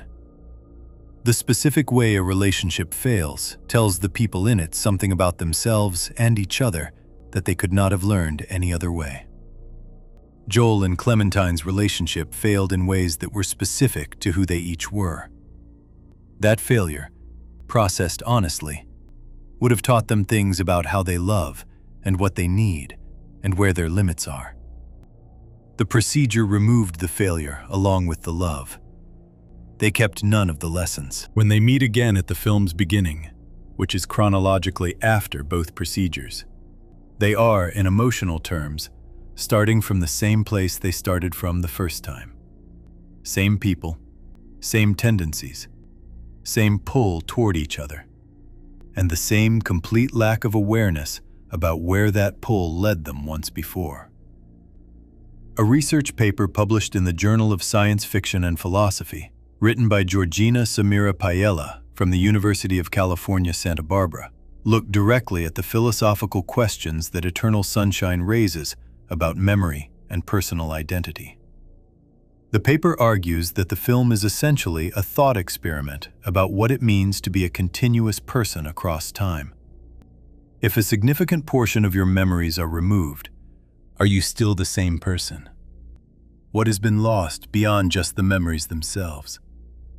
The paper examines several different frameworks for thinking about personal identity, different theories about what makes a person the same person from one year to the next, and finds that the memory erasure procedure in the film creates serious problems for almost all of them. Under the most widely discussed framework, which holds that personal identity is tied to psychological continuity, the chain of memories, values, and experiences that connects a person's past self to their present self, targeted memory erasure is not simply a medical procedure. It is a form of partial destruction of the self. The person who wakes up after the procedure is genuinely different from the person who went under, not just in terms of what they remember, but in terms of who they are. Paella's paper describes the procedure as, at minimum, a form of intentional brain damage, which is actually how one character in the film describes it, briefly and in passing, as if this is not a remarkable thing to say out loud about a service being sold to grieving people. The film sits with this implication without dramatizing it. The procedure is presented as mundane. The Lacuna offices look like a minor medical practice. The technicians drink and get high while they work. Stan, one of the three people running Joel's procedure, has to call Mierzwiak in the middle of the night because something is going wrong, and Mierzwiak arrives irritated and tired, the way any professional would arrive for an unexpected call in the early hours. There is no atmosphere of scientific wonder or moral gravity around what is happening. It is a job. It is Tuesday night in someone's apartment, and 3 people are erasing a human being from another human being's brain. And nobody is treating this as anything other than routine. That ordinariness is one of the film's sharpest observations about how people approach the desire to stop hurting. The impulse to remove pain is not dramatic. It is not a crisis or a breakdown. It is a Tuesday morning decision made over the phone with a receptionist, followed by some paperwork and a consultation. The scale of what is being given up, the memories, the growth they represent, the version of the self that those memories helped build, is invisible from inside the desire to just not feel this way anymore. Ledoux's observation that we are our memories is not just true in a philosophical sense. It is true in a practical, daily sense. The way a person navigates a new relationship is shaped by what happened in their previous ones. The things they notice, the things they are careful about, the patterns they try to break or repeat. All of this comes from the accumulated record of what they have lived through. Remove significant portions of that record, and the navigation becomes correspondingly less informed, less wise, more likely to repeat what it does not remember having already done. This is Joel on the beach at Montauk, drawn there by a feeling he cannot explain, about to fall into a relationship he has no memory of having already had, with no access to the 2 years of experience that might tell him something useful about how to do it differently this time. The science behind the film is not a comforting addition to its story. The science makes the story more painful, because it means that the sadness of eternal sunshine of the spotless mind is not speculative. The film is describing something real about how human beings work. The feelings persist beyond the memories. The lessons dissolve along with the pain. The person who chooses to forget is not freed by the forgetting. They are returned to an earlier version of themselves, before the experience, before the damage, and also before whatever understanding the damage might eventually have produced. The film knows this, the science knows this, and the generation that grew up watching Eternal Sunshine and then watched social media offer them digital versions of the same promise, unfollow, unfriend, scrub the photos, make the timeline clean, knows it too. Even if they have not always had the words for why the scrubbing never quite works the way the impulse promises it will. Before we move on, if you're enjoying this analysis, please consider subscribing. It helps the channel tremendously. Which brings the film into a conversation with something much larger than one love story. Because Eternal Sunshine of the Spotless Mind did not arrive into a vacuum. It arrived in 2004, and what it touched in its audience, what made it a film that people watched repeatedly during breakups and late nights and difficult periods, reaching for it the way people reach for something that tells the truth about what they are going through. That response says something specific about the world the film landed in, and the people who were waiting for it without knowing they were waiting. Section 7. The generation that needed this film and did not know why. Eternal Sunshine of the Spotless Mind opened in American theaters on March 19, 2004. It had previewed 10 days earlier in Los Angeles. The film made just over $8 million in its opening weekend, a solid number for a film with a $20 million budget and no major action sequences, no franchise connection, and a premise that required the audience to pay close attention from the first frame or risk losing the thread entirely. By any conventional measure, the film was a success. Critics received it with the kind of enthusiasm that is rare for films that take real, formal risks. It was named one of the top 10 films of 2004 by the American Film Institute. It won the Academy Award for Best Original Screenplay, with the award going to Kaufman, Gondry, and Bismuth.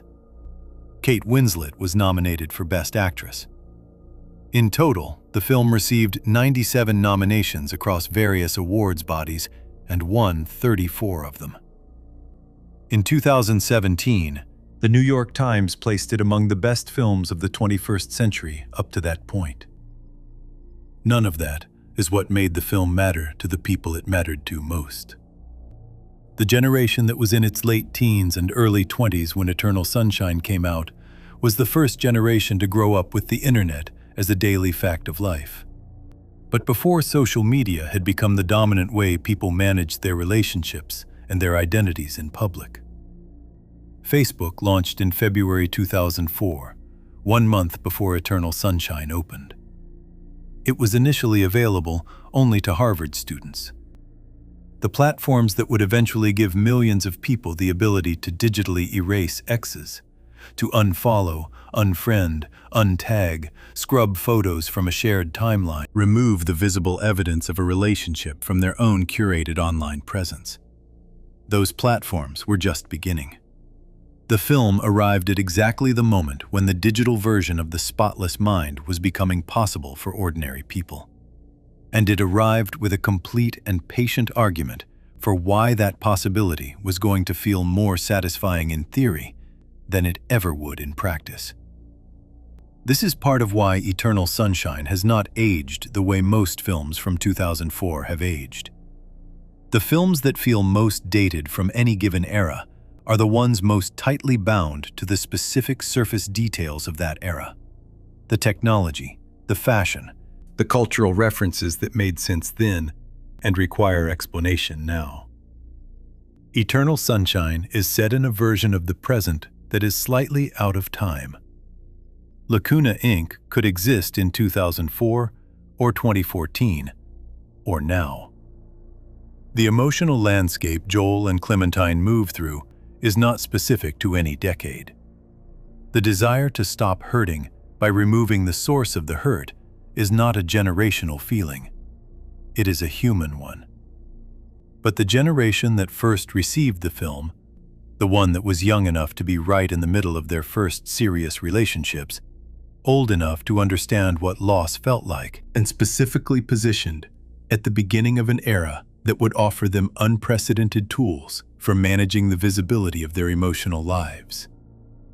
That generation absorbed the film in a way that went beyond normal appreciation of a good movie. The film became something people reached for during breakups. This is documented not in any formal study, but in the accumulated record of how people talk about the film. In reviews, in comment sections, in the countless personal essays written about it over the 2 decades since its release. The pattern is consistent. Someone goes through a serious loss, they watch Eternal Sunshine of the Spotless Mind, and the film does something unusual. Most films watched during grief either distract from it or validate it from a comfortable distance. Eternal Sunshine does neither. The film puts the viewer inside the grief, in the specific way that Gondry's filmmaking choices are designed to do, and then refuses to offer the easy exit. People found this useful. Not comfortable, useful. There is a difference between a film that makes grief feel better and a film that makes grief feel true. Eternal Sunshine made it feel true, and for a significant number of people going through the specific pain of losing someone they loved, true was more valuable than better. Charlie Kaufman has spoken about his general approach to writing in terms that explain why this might be. He has said in interviews that he is primarily interested in subjective experience, what goes on inside someone's head, which is ultimately all any person really knows of the world. This orientation means that Kaufman's scripts tend to take place as much inside a character's experience as outside it. The events of the plot are less important than what the events feel like from inside the person they are happening to. This is unusual in mainstream cinema, which tends to show events from the outside and trust that the audience will infer the internal experience from behavior and expression. Eternal Sunshine reverses this. The audience is inside Joel's head, literally, for most of the film's running time. The events of the procedure are experienced from within his consciousness. The memories are his memories, shown as he experiences them, with all the instability and warmth and distortion that actual memory contains. The audience does not watch Joel lose Clementine. The audience loses Clementine the same way Joel does, slowly, backward, with the terrible clarity that comes from watching something become more precious at exactly the rate it becomes less available. This inversion of the usual relationship between audience and character is what made the film connect so specifically with people in the middle of their own losses. The film was not telling them a story about someone else's heartbreak. The film was building a structure inside which the viewer's own heartbreak could live for 108 minutes. The specific details, Joel, Clementine, Lacuna Inc., Montauk, were the container. What filled the container was whatever the viewer brought to it. This quality has kept the film alive across generations in a way that most films do not sustain. A 20-year-old watching Eternal Sunshine today is not watching a document of how people felt in 2004. They are watching a film that is somehow about right now, about what they are currently going through, about the feeling they are trying to name. This is the mark of a film that has moved from being a product of its moment to being something that belongs to the permanent record of what cinema can do. Ariana Grande, born in 1993, named her 2024 album Eternal Sunshine. She did not use the title casually. Grande has spoken publicly about being a lifelong admirer of Jim Carrey, specifically his emotional honesty, both in performance and in how he has talked publicly about his own mental health struggles. She has said that Carrey's openness about depression and vulnerability influenced her both personally and artistically. The album was made during and after a significant personal loss in her own life, and the themes of the film, memory, the desire to erase pain, the impossibility of doing so cleanly, run directly through the record. Grande's music video for the single We Can't Be Friends from the album recreated the storyline of the film in direct visual detail. The video follows the memory erasure procedure, moves through a relationship in reverse, and lands in the same emotional territory as the film's ending. The video was released in 2024, exactly 20 years after the film opened. The fact that a major pop artist chose to make this reference, at this level of specificity and detail, 20 years later, says something about how thoroughly the film embedded itself in the cultural imagination of the generation that grew up with it. The film's longevity is also tied to what it refuses to do. Eternal Sunshine of the Spotless Mind does not tell its audience how to feel about what it shows them. Most films that deal with grief or loss guide the audience toward a specific emotional resolution. The music swells at the right moment. The dialogue explains what the experience meant. The ending provides a clear signal about whether the audience should leave feeling hopeful or sad, or some calibrated combination of both. Eternal Sunshine ends with Joel and Clementine saying okay to each other in a hallway, and then running on a white beach, and the film cuts. There is no music telling the audience what this means. There is no dialogue explaining it. The audience is left holding the entire film, all the backward memories, all the loss, all the science and the poetry, and the merry subplot, and the practical effects, and the reversed score, and the single word, okay. And they have to decide for themselves what that word carries. Different people decide differently. Some read the ending as hopeful. Two people choosing each other with full knowledge of the risks, which is the most honest form of love. Some read it as tragic. Two people walking back into a situation they already know will hurt them, condemned by their own natures to repeat what they cannot remember. Some read it as both simultaneously, which is probably closest to what Kaufman intended, though Kaufman has consistently refused to say publicly what any of his films mean, on the grounds that the film itself is the meaning and explaining it separately would reduce it.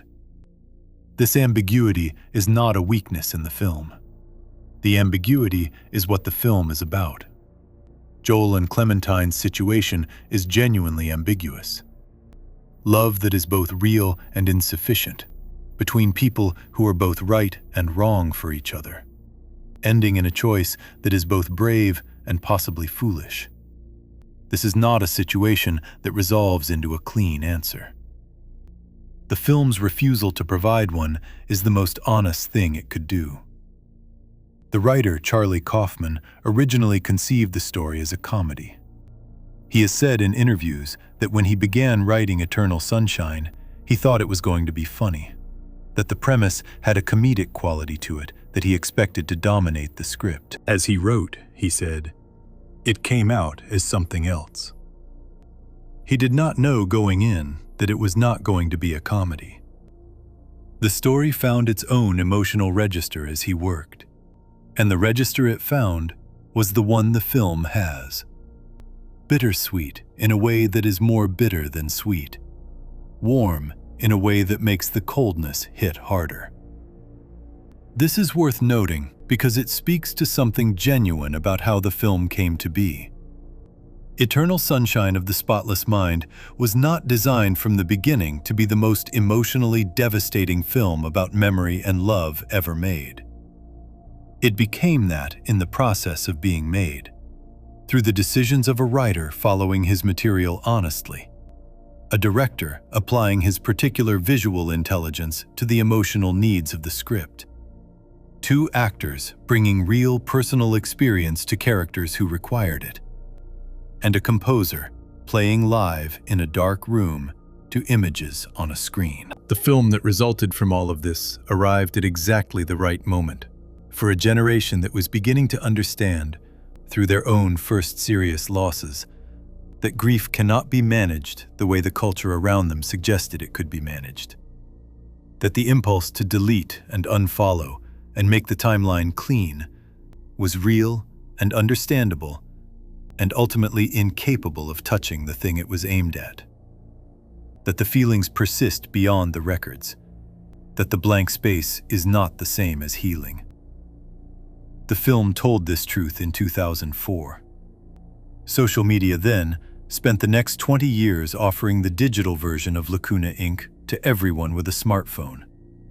And the generation that had seen the film watched the offer arrive and recognized it, even if they still accepted it sometimes, because the impulse is genuinely hard to resist, even when you know where it leads. What the film could not have predicted, what even Kaufman, with all his interest in the interior of human experience, could not have fully anticipated, was how precisely the world would come to resemble the film's central metaphor. The spotless mind as a product, forgetting as a service, erasure as something you could access on your phone at any hour for free, with results that were immediate and visible, and ultimately just as incapable of touching the underlying feeling as the procedure at Lacuna Inc. The film is sadder now than it was in 2004 for exactly this reason. Not because it predicted the future exactly, because the future arrived and proved the film right.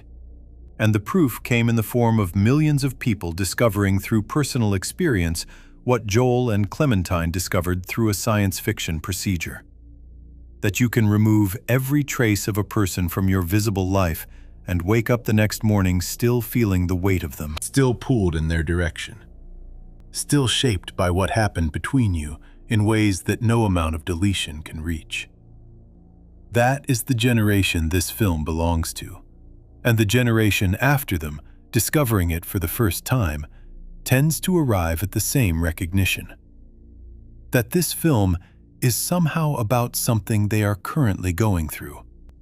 even if the film is 20 years old and the specific circumstances are nothing like Joel and Clementine's.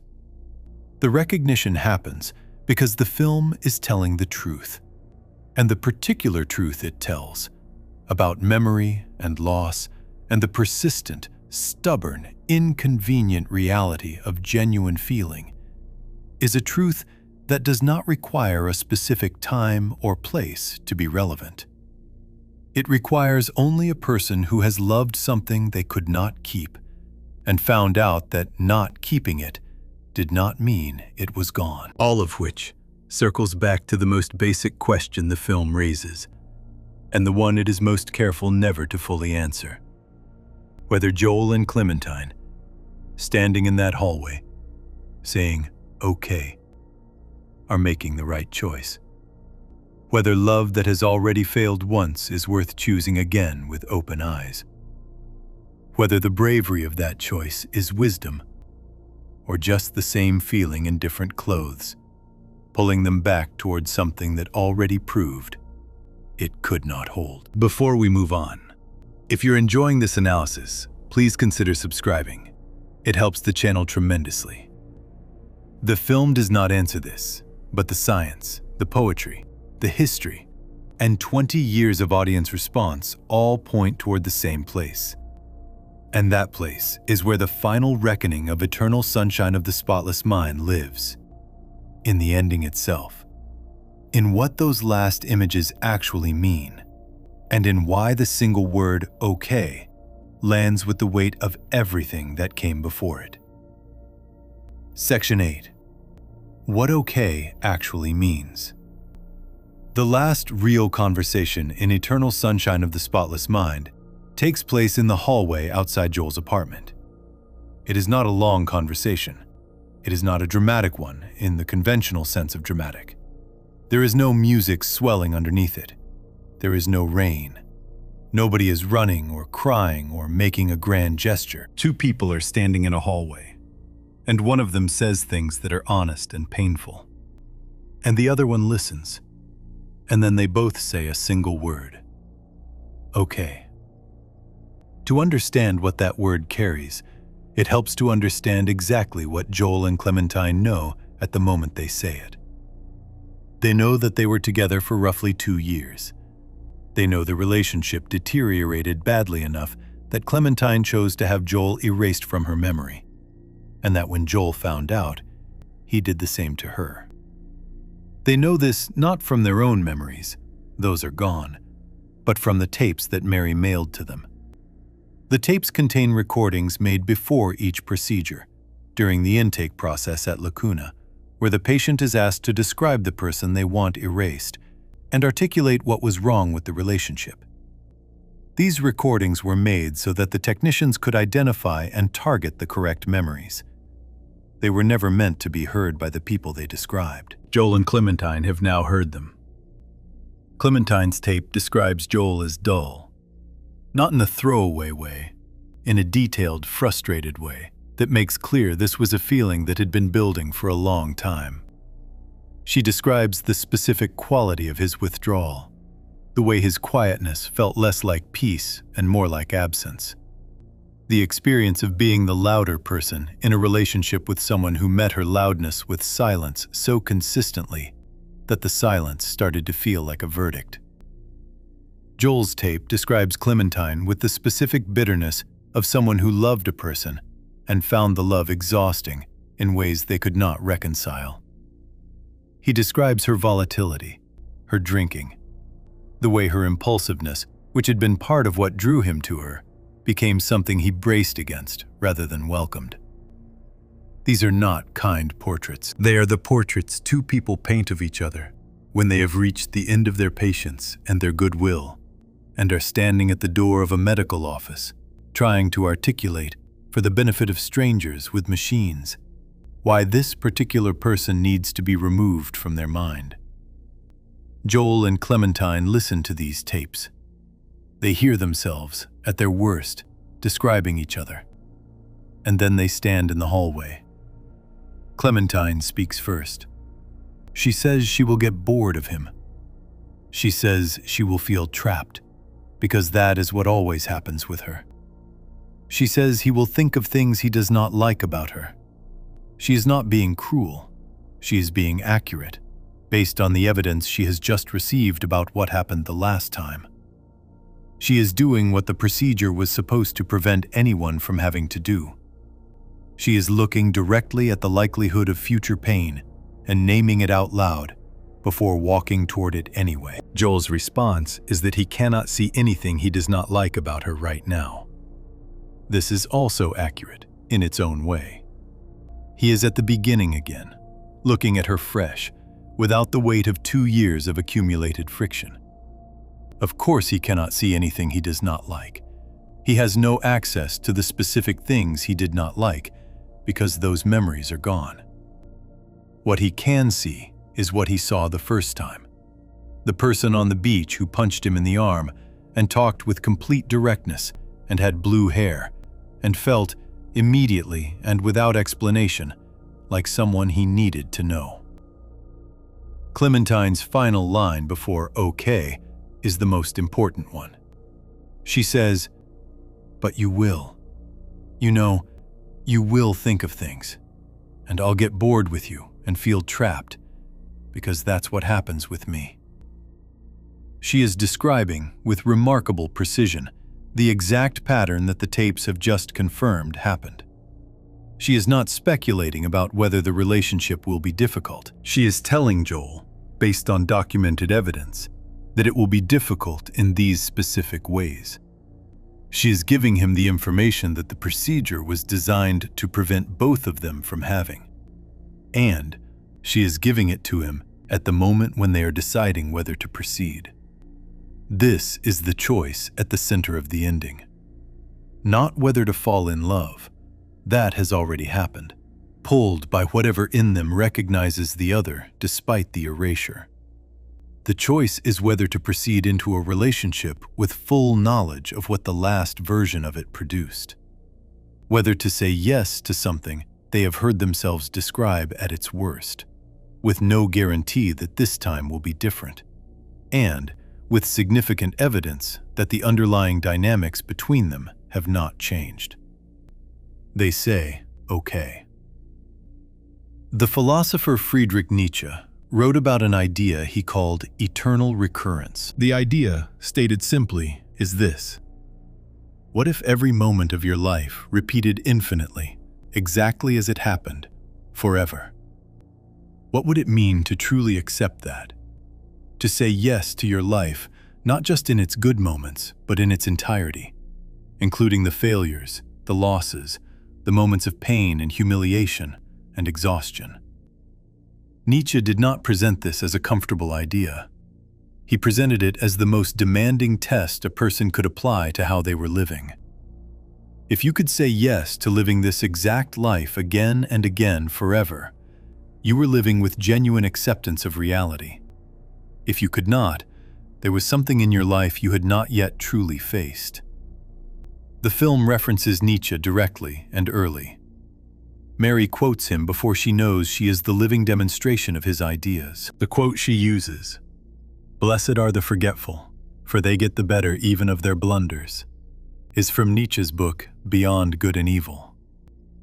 Mary reads it as endorsement of forgetting.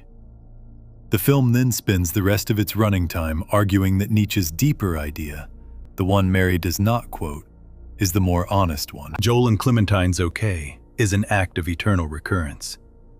They are, in effect, saying yes to living the whole thing again, including the parts they have just heard described on tape, including the boredom and the feeling of being trapped, and the silence and the volatility, including the end which they know was bad enough to drive both of them to a medical procedure. They are not saying yes because they believe this time will be different. They are saying yes because they are choosing the relationship as it actually is, not as they wish it were. This is a genuinely Nietzschean moment, dressed in the language of a quiet hallway conversation. The film has been building toward it since the first scene.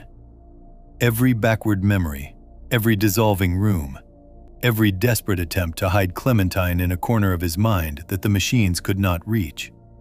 All of it was Joel moving, without knowing it, toward the capacity to stand in this hallway and say, okay, to everything he now knows the okay includes.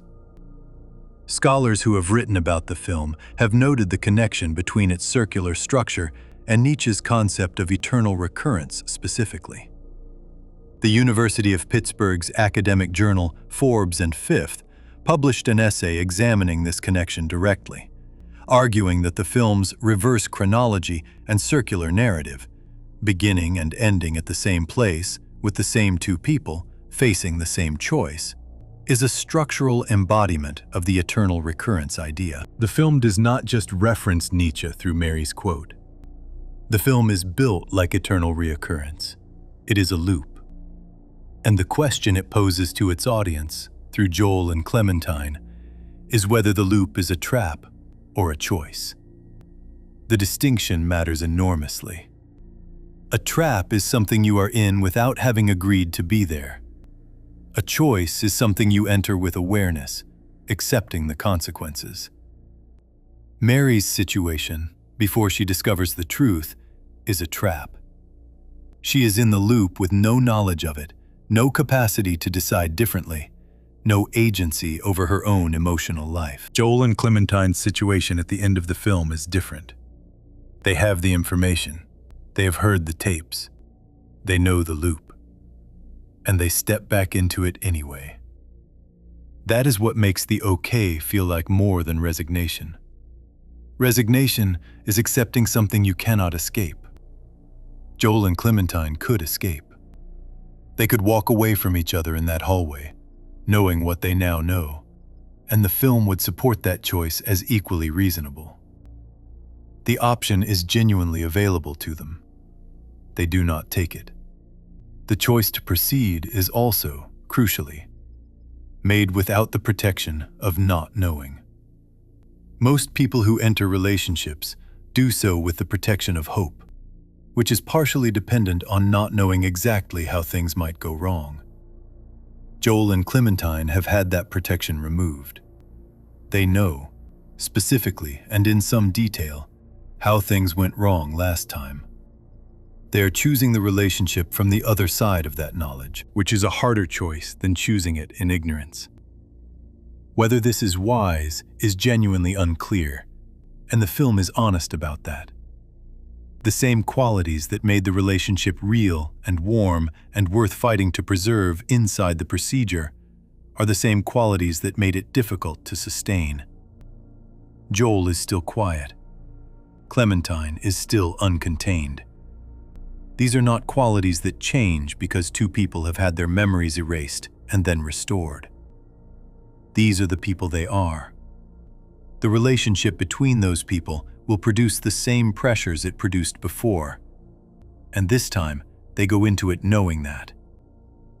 The film's last images are of a white beach in winter. Joel and Clementine are running. The image is bright and cold and open. It does not look like a beginning or an ending. It looks like a middle. A moment of motion between one state and another, caught before whatever comes next has had time to arrive. The film cuts there. The screen goes white. That whiteness is the spotless mind the title refers to. Not a metaphor for peace, but a literal blank. The screen before the next image. The pause before the story continues in whatever direction it continues. The film ends on a blank and trusts the audience to sit inside the blank and understand that what fills it is not visible yet, cannot be made visible, and was never the point. The point was the choice. The point was the okay. The point was two people standing in a hallway with full knowledge of their own history, hearing Clementine describe exactly how it will probably go wrong again, and deciding, not despite that knowledge, but including it, to go back to the beach. Beck's cover of Everybody's Gotta Learn Sometime plays over the final moments and into the credits. John Bryan produced the cover specifically for the film, working to integrate it into the sonic world he had built across the score. The original song was written by James Warren and recorded by his band The Corgis in 1980. It is a simple song. The melody is slow and the lyrics are plain. Change your heart. Look around you. Change your heart. It will astound you. Everybody's got to learn sometime. In the context of everything the film has built, those words land differently than they would in any other setting. Change your heart does not mean become a different person. It means turn, redirect. Look in a direction you have not been looking. Everybody's got to learn sometime is not optimistic in the easy sense. It contains the acknowledgement that learning takes time, that it costs something, that the lesson arrives through the experience and cannot be delivered any other way. The song was not written for the film. It is 30 years older than the film, and yet placed at this moment, over these images, after these 108 minutes, it sounds like it was written specifically for Joel and Clementine in that hallway. This is the achievement of Brian's score and Gondry's editing working together at the film's highest level, taking existing materials and placing them so precisely that they become inseparable from the specific emotional moment they accompany. The okay is the saddest word in the film, sadder than the fights, sadder than the moments inside the procedure when the memories dissolve, sadder than Mary in the hallway absorbing what Mierzwiak tells her. Because the okay contains everything, all the knowledge of what it costs, all the awareness of what it risks, all the honesty about what it probably includes, and says yes anyway, with full information, with open eyes, knowing it will be hard and may fail, and has already failed once and might fail the same way again for the same reasons. That is not a simple kind of bravery. And the film, which has never been simple about anything, does not present it as one. What the okay does not settle, what no single word can settle, is whether choosing a difficult love with full knowledge is the same as wisdom, or whether it is just the same pull in different clothes, pulling toward the same place it always pulled, regardless of what the person doing the pulling knows or remembers, or has heard on a tape in the hallway outside their own apartment. That question has no clean answer. But the film that holds it, the specific film that Charlie Kaufman wrote from a postcard concept, that Michel Gondry shot with sodium lamps and sand pumped through walls, that Jim Carrey and Kate Winslet filled with real personal grief, that John Bryan scored live in a dark room, that Valdís Óskarsdóttir assembled from fragments into something whole. That film is the fullest treatment the question has ever received in cinema. And the reason it holds, 20 years on, still finding new people who need it during difficult periods, and reaching for it the way people reach for something that tells them the truth, is that the question has not been answered in the decades since the film posed it. The digital versions of Lacuna Inc. have multiplied. The impulse to erase has been given more tools than ever. And the feeling persists anyway, in the same place it always persisted, in whatever part of a person the machines cannot reach. Before we move on, if you're enjoying this analysis, please consider subscribing. It helps the channel tremendously. Which is where the film began, and where it ends, and where it will keep finding its audience for as long as people love each other and lose each other, and want, briefly and powerfully and very humanly, to simply not feel this way anymore. Section 9. Why the film never lets you go. Eternal Sunshine of the Spotless Mind has a 97% approval rating on Rotten Tomatoes. It has held that rating across 2 decades of new reviews being added to the count. This is not a number that typically belongs to films about grief and memory erasure, made on $20 million budgets, with unconventional structures, and no clear genre home. It is a number that belongs to films that do something almost universally recognized as working, not just technically or artistically, but in the specific way that matters most to actual human beings watching a film alone or with someone they love, or in the middle of a period of their life that is difficult and unresolved. The film works on first-time viewers. It also works differently on second viewings, and differently again after a significant personal loss, and differently again 10 years later, when the viewer has more life behind them and can see things in the relationship between Joel and Clementine that they could not see the first time because they had not yet lived the equivalent. This layering, the quality of the film changing not because the film changes, but because the viewer changes, is one of the rarest things any piece of art can achieve. Most films are experienced once, fully, and then remembered. The memory of watching them is reasonably accurate to what they contain. Eternal Sunshine resists this. People who have seen it multiple times consistently report that it felt different each time, not because they forgot the plot, but because different portions of it became the most important portions depending on where the viewer was in their own life. On first viewing, the backward memory structure tends to be what registers most strongly. The formal cleverness of it, the way the film hides its chronology. On second viewing, the Mary subplot tends to become more visible, more central, more clearly the film's darkest argument. On later viewings, the ending tends to expand. The okay gets heavier. The running on the beach gets more complicated. The Beck song hits differently. This is not an accident of editing or structure. This is the result of a film that was built with enough genuine emotional complexity that it can meet its audience wherever the audience currently is and offer them something true from that position. Charlie Kaufman wrote the film from a place of genuine uncertainty about his own themes. He has said publicly that he does not plan his scripts in terms of what they mean, that he finds the meaning in the process of writing rather than before it. The script for Eternal Sunshine began as a comedy and became something else as he wrote it. This means the emotional depth of the film was discovered rather than designed. Kaufman followed the material to where it actually wanted to go, rather than imposing a predetermined shape on it. The result has the quality of something found rather than constructed, which is part of why it feels true in a way that more consciously designed emotional films sometimes do not. Michel Gondry brought to the material a visual intelligence that served the emotional content without overwhelming it.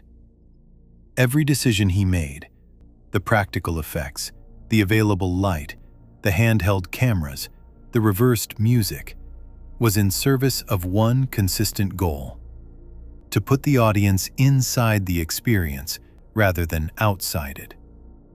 This goal required Gondry to resist the temptations that most directors of commercially released films face, particularly the temptation to make things look more polished and controlled than the material called for.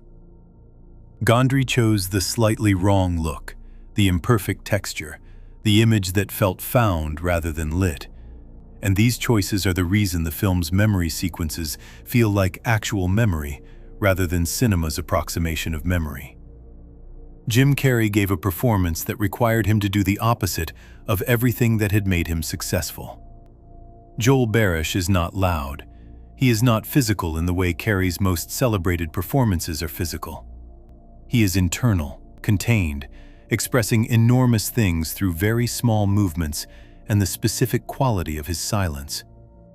Carrey brought to this a personal rawness.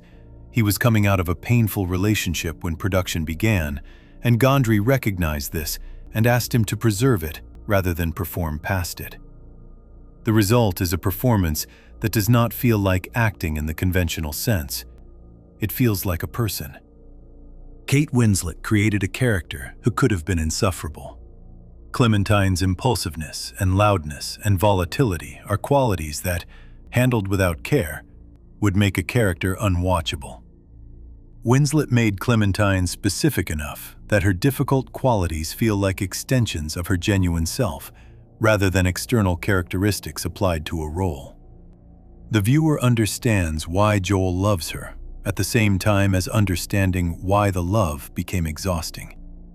This dual understanding, holding both the attraction and the difficulty simultaneously, is essential to the film's emotional logic, and it only functions because of how precisely Winslet built the character.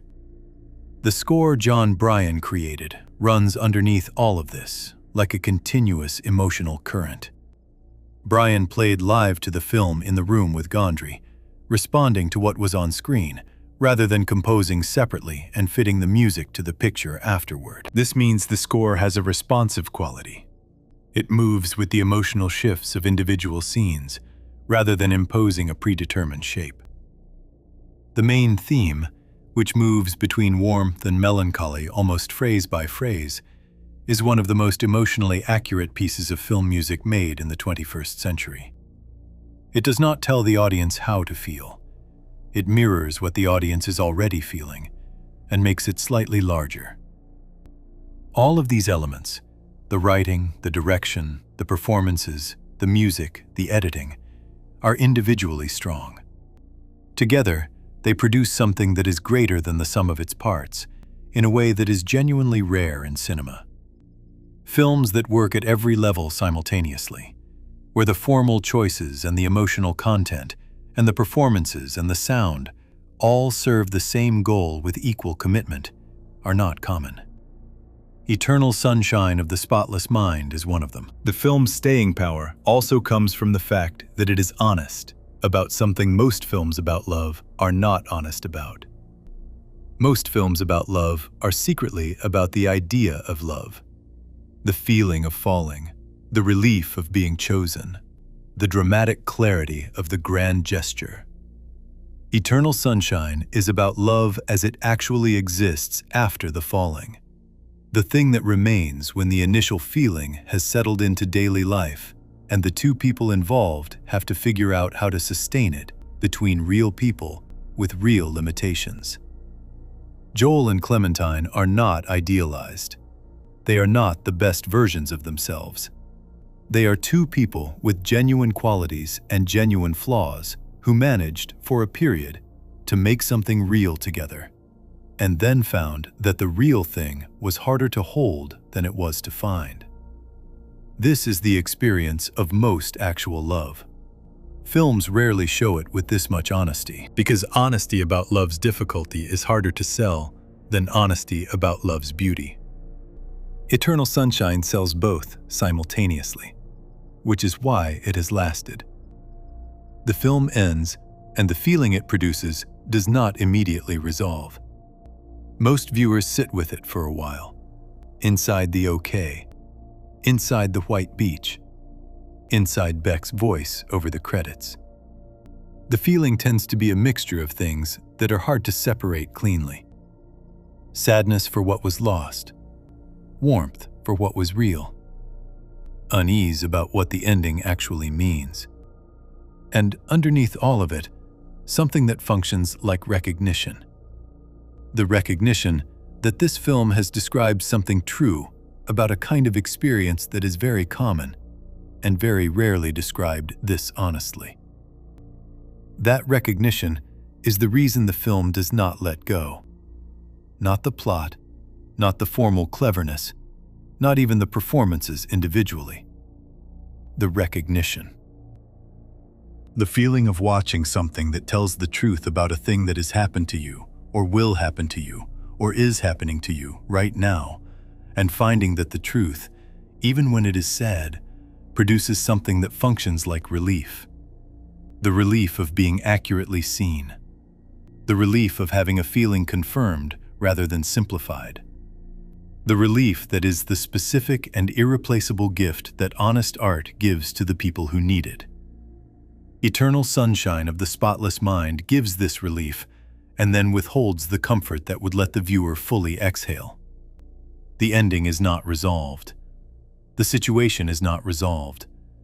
The underlying questions about memory, about identity, about whether love that has already failed is worth choosing again are not resolved. The film holds these questions open and hands them back to the viewer to carry. This is why, 20 years on, the film still finds people who reach for it during the hardest periods of their lives. Not because it makes the hardness easier, because it makes the hardness legible, because it takes the specific, private, difficult experience of loving someone and losing them, and wanting to erase them, and finding that the erasure changes nothing important, and builds it into something that can be watched and recognized and sat with for 108 minutes. And then the screen goes white, and the feeling remains. The way feelings always remain, long after the specific memories that created them have softened or shifted or been voluntarily set aside. The way Joel felt the pull toward Montauk without knowing why. The way Clementine responded to a stranger on a train with the ease of someone who already knew him. The way the film keeps finding its audience in the dark, in the quiet, in the middle of something difficult, and saying, yes, this, exactly this. Before we move on, if you're enjoying this analysis, please consider subscribing. It helps the channel tremendously. What the film does not say, what it carefully, deliberately, completely refuses to say, is whether any of it was worth it. That refusal is not an evasion. That refusal is the most honest position available to a film about love. And it is the reason the question the film poses at its center, the one that lives in the okay, in the running, in the white, has outlasted every attempt to answer it cleanly. That question, and the film that holds it, will keep finding new people to ask it to. For as long as there are people who have loved someone they could not keep, and found out the hard way that keeping the feeling and keeping the person are two entirely different things. Section 10. The world that made this film possible. Focus Features released Eternal Sunshine of the Spotless Mind in March 2004. Focus Features was, at that point, a relatively young specialty film division, part of Universal Pictures, built specifically to release films that fell outside the mainstream studio model. Films too strange, or too small, or too formally unusual to be handled by the standard Hollywood machinery. The fact that a film with Eternal Sunshine's premise and structure got made at all, with a $20 million budget and 2 recognizable stars, is itself a story worth understanding. Charlie Kaufman had spent the years before Eternal Sunshine establishing himself as a writer whose work could not be easily categorized. Being John Malkovich came out in 1999 and announced something genuinely new in American cinema. A script that was formally inventive in ways that should have made it unmarketable, but somehow found both critical celebration and a real audience. Adaptation followed in 2002. A film about a screenwriter named Charlie Kaufman trying to adapt a book about orchids, which folded its own making into its subject, in ways that critics struggled to fully describe, but audiences responded to with genuine enthusiasm. By the time Eternal Sunshine went into production, Kaufman had enough credibility that Jim Carrey agreed to take the role of Joel, based almost entirely on hearing the words by Charlie Kaufman. Carrey said publicly that those 3 words were sufficient. He did not need to know more. The name carried enough weight, by that point, to function as its own recommendation. This was remarkable, given what Kaufman was asking Carrey to do. Carrey's entire career had been built on a specific kind of performance. Large, physical, expressive in ways that filled whatever space he was placed in. The Mask, Ace Ventura. The Truman Show moved in a quieter direction, but even there Carrey was performing outwardly, responding to an external situation. Joel Barish required Carey to perform inwardly, to be the quietest person in every room, to hold enormous feeling behind a face that showed almost none of it, to let the weight of the character exist in the spaces between his words rather than in the words themselves. Carey did this, and the reason he could do it was not just talent, though the talent is clearly present. The reason was timing. He was in a specific personal state when production began, coming out of a painful relationship, carrying the particular exhausted grief of someone who has loved something they could not hold. And Gondry did not ask him to put that state aside for the performance. He asked him to bring it in. Kate Winslet's situation was different. Winslet had built her reputation in films that required period costumes and formal acting demands. Sense and Sensibility, Titanic, Jude, Hamlet. She was known for a certain kind of technically accomplished performance in a certain kind of formally constructed film. Eternal Sunshine asked her to do something opposite. To be completely contemporary, completely present, completely unguarded. No corsets, no period dialogue, just a woman with blue hair who says exactly what she thinks at exactly the moment she thinks it and does not look back to see if it landed right. Winslet said publicly that she knew walking in that this was a departure. She took the departure fully. Clementine Krasinski is one of the most specific characters in American cinema from that decade. Not a type, not an archetype, not a symbol for something the film wants to say about women, or love, or freedom. A person. Specific in the way actual people are specific, with habits and reactions, and a way of moving through space that belongs entirely to her and to no one else. The production itself was shaped by a set of constraints that most studios would have rejected immediately. Gondry wanted to shoot on real locations wherever possible. He wanted available light. He wanted handheld cameras. He wanted practical effects built on set rather than added digitally afterward. He wanted the ceilings of the apartment set nailed down permanently, which meant the cinematographer could not light from above at any point during interior shooting. He imposed these limitations not because he could not access better equipment or more controlled conditions, but because the limitations served the film's emotional goals in ways that comfortable conditions would not have. A production designer named Dan Lee built every set with the film's color system in mind. The system built around Clementine's changing hair colors and the emotional period each color represented. Every object in every set, every piece of clothing on every actor, every lighting choice in every scene was calibrated around this system. This level of coordination across an entire production is unusual. Most films make these decisions independently and hope they cohere. Eternal Sunshine made them as part of a single unified visual plan, which is one reason the film feels internally consistent in a way that is hard to fully identify, but immediately felt. The film was edited by Valdís Óskarsdóttir, an Icelandic editor whose approach to the material was as unconventional as every other element of the production. The non-linear structure of the film, the way it moves between timelines, between the present and the memories, between Joel's sleeping mind and the apartment where the technicians are working, required editing decisions that had no template. There was no established grammar for cutting between a man running through his own dissolving memories and three people sitting around a laptop in his bedroom. Óskarsdóttir and Gondry built that grammar as they worked, and the result is a film that shifts between its multiple timelines with a fluency that the audience absorbs emotionally long before they can explain it intellectually. The total production budget was $20 million. For context, this was a fraction of what a standard studio film of the era cost.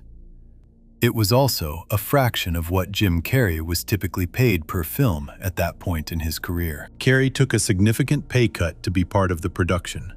The film went on to gross just over $72 million worldwide, against that $20 million budget. A return that demonstrated, as Being John Malkovich had demonstrated before it, that audiences would show up for formally unusual films if the emotional content was strong enough to justify the effort of engagement. The Academy Award for Best Original Screenplay went to Kaufman, Gondry, and Bismuth at the 77th Academy Awards ceremony in February 2005. The Saturn Award for Best Science Fiction Film went to the production the same year. These two awards sitting side by side, one from the Mainstream Film Academy, one from the body that specifically recognizes genre filmmaking, captured something true about what Eternal Sunshine actually is. The film is genuinely both things: a serious, formally accomplished piece of dramatic writing that belongs in any conversation about the best screenplays of the 21st century, and a science fiction film using a speculative premise about technology that does not exist to explore questions about human experience that are entirely real. The combination was unusual enough that the film resisted easy categorization for years. It was marketed as a romantic film. It is romantic, in the specific sense that love is its central subject. It was described as science fiction. It is science fiction, in the specific sense that it uses a speculative technology as its central plot device. It was called a comedy in some early promotional materials. Kaufman himself thought he was writing a comedy when he began. The film contains moments that are genuinely funny, usually involving the technicians and their casual approach to an ethically enormous procedure. But none of these labels fully contain it, which is part of why it has lasted when so many films from the same period have not. Films that fit perfectly into their category tend to be most useful to their category and less useful to anything else. Eternal Sunshine does not fit perfectly into any category. It sits at the intersection of several, which means it can be reached from multiple directions. By someone looking for a love story, by someone interested in science fiction ideas, by someone who wants formally inventive cinema, by someone in the middle of a breakup who needs something that tells the truth. The film serves all of these audiences without fully belonging to any of them. This is rare. And the rarity is the direct result of how the film was made, by people who were not trying to serve a category, who were trying to follow the material to wherever it actually wanted to go, who made every decision in service of one consistent goal that had nothing to do with markets or awards or commercial appeal. The goal was to make the audience feel what Joel feels inside the procedure. Everything else followed from that. The world that made this film possible was a specific and narrow window. A specialty film division willing to fund unconventional work. A screenwriter with enough credibility after 2 celebrated films to attract major stars. 2 stars willing to work against their established types for significantly less than their standard fees. A director whose background in music videos had given him exactly the visual vocabulary the script required. A composer willing to sit in a dark room and play live to images on a screen. An editor with the patience and skill to build a new grammar for a film that did not fit existing ones. Remove any one of those elements, and the film that exists does not exist. A more expensive production, with more controlled conditions, and a director more comfortable with digital tools would have produced something technically smoother and emotionally thinner. A different cast, built from actors less willing to bring real personal vulnerability to the roles, would have produced performances that were competent and hollow. A conventional score, composed separately and applied to the finished picture, would have produced music that told the audience how to feel rather than feeling alongside them. The film that exists is the product of an unlikely convergence, and the feeling it produces, the one that keeps people reaching for it in the dark, during difficult periods, wanting something that tells the truth, is the product of every element of that convergence working at its highest level simultaneously. That feeling, and the film that produces it, now belongs to anyone who has ever sat with a loss they could not fully explain and found, somewhere in the watching, that the film already knew exactly what they were sitting with. What remains to be said is the thing the film itself is most careful about. The question underneath all the science and the poetry and the reversed music and the practical effects and the hallway conversation and the single word, okay. The question that 20 years of audience response has circled without landing on. Whether the love at the center of Eternal Sunshine of the Spotless Mind, real, insufficient, erased, and chosen again, is the saddest kind of love there is, or the most honest, or whether those two things in the end are the same. If you enjoyed this video, make sure to subscribe. Thanks for watching, and I'll see you in the next one.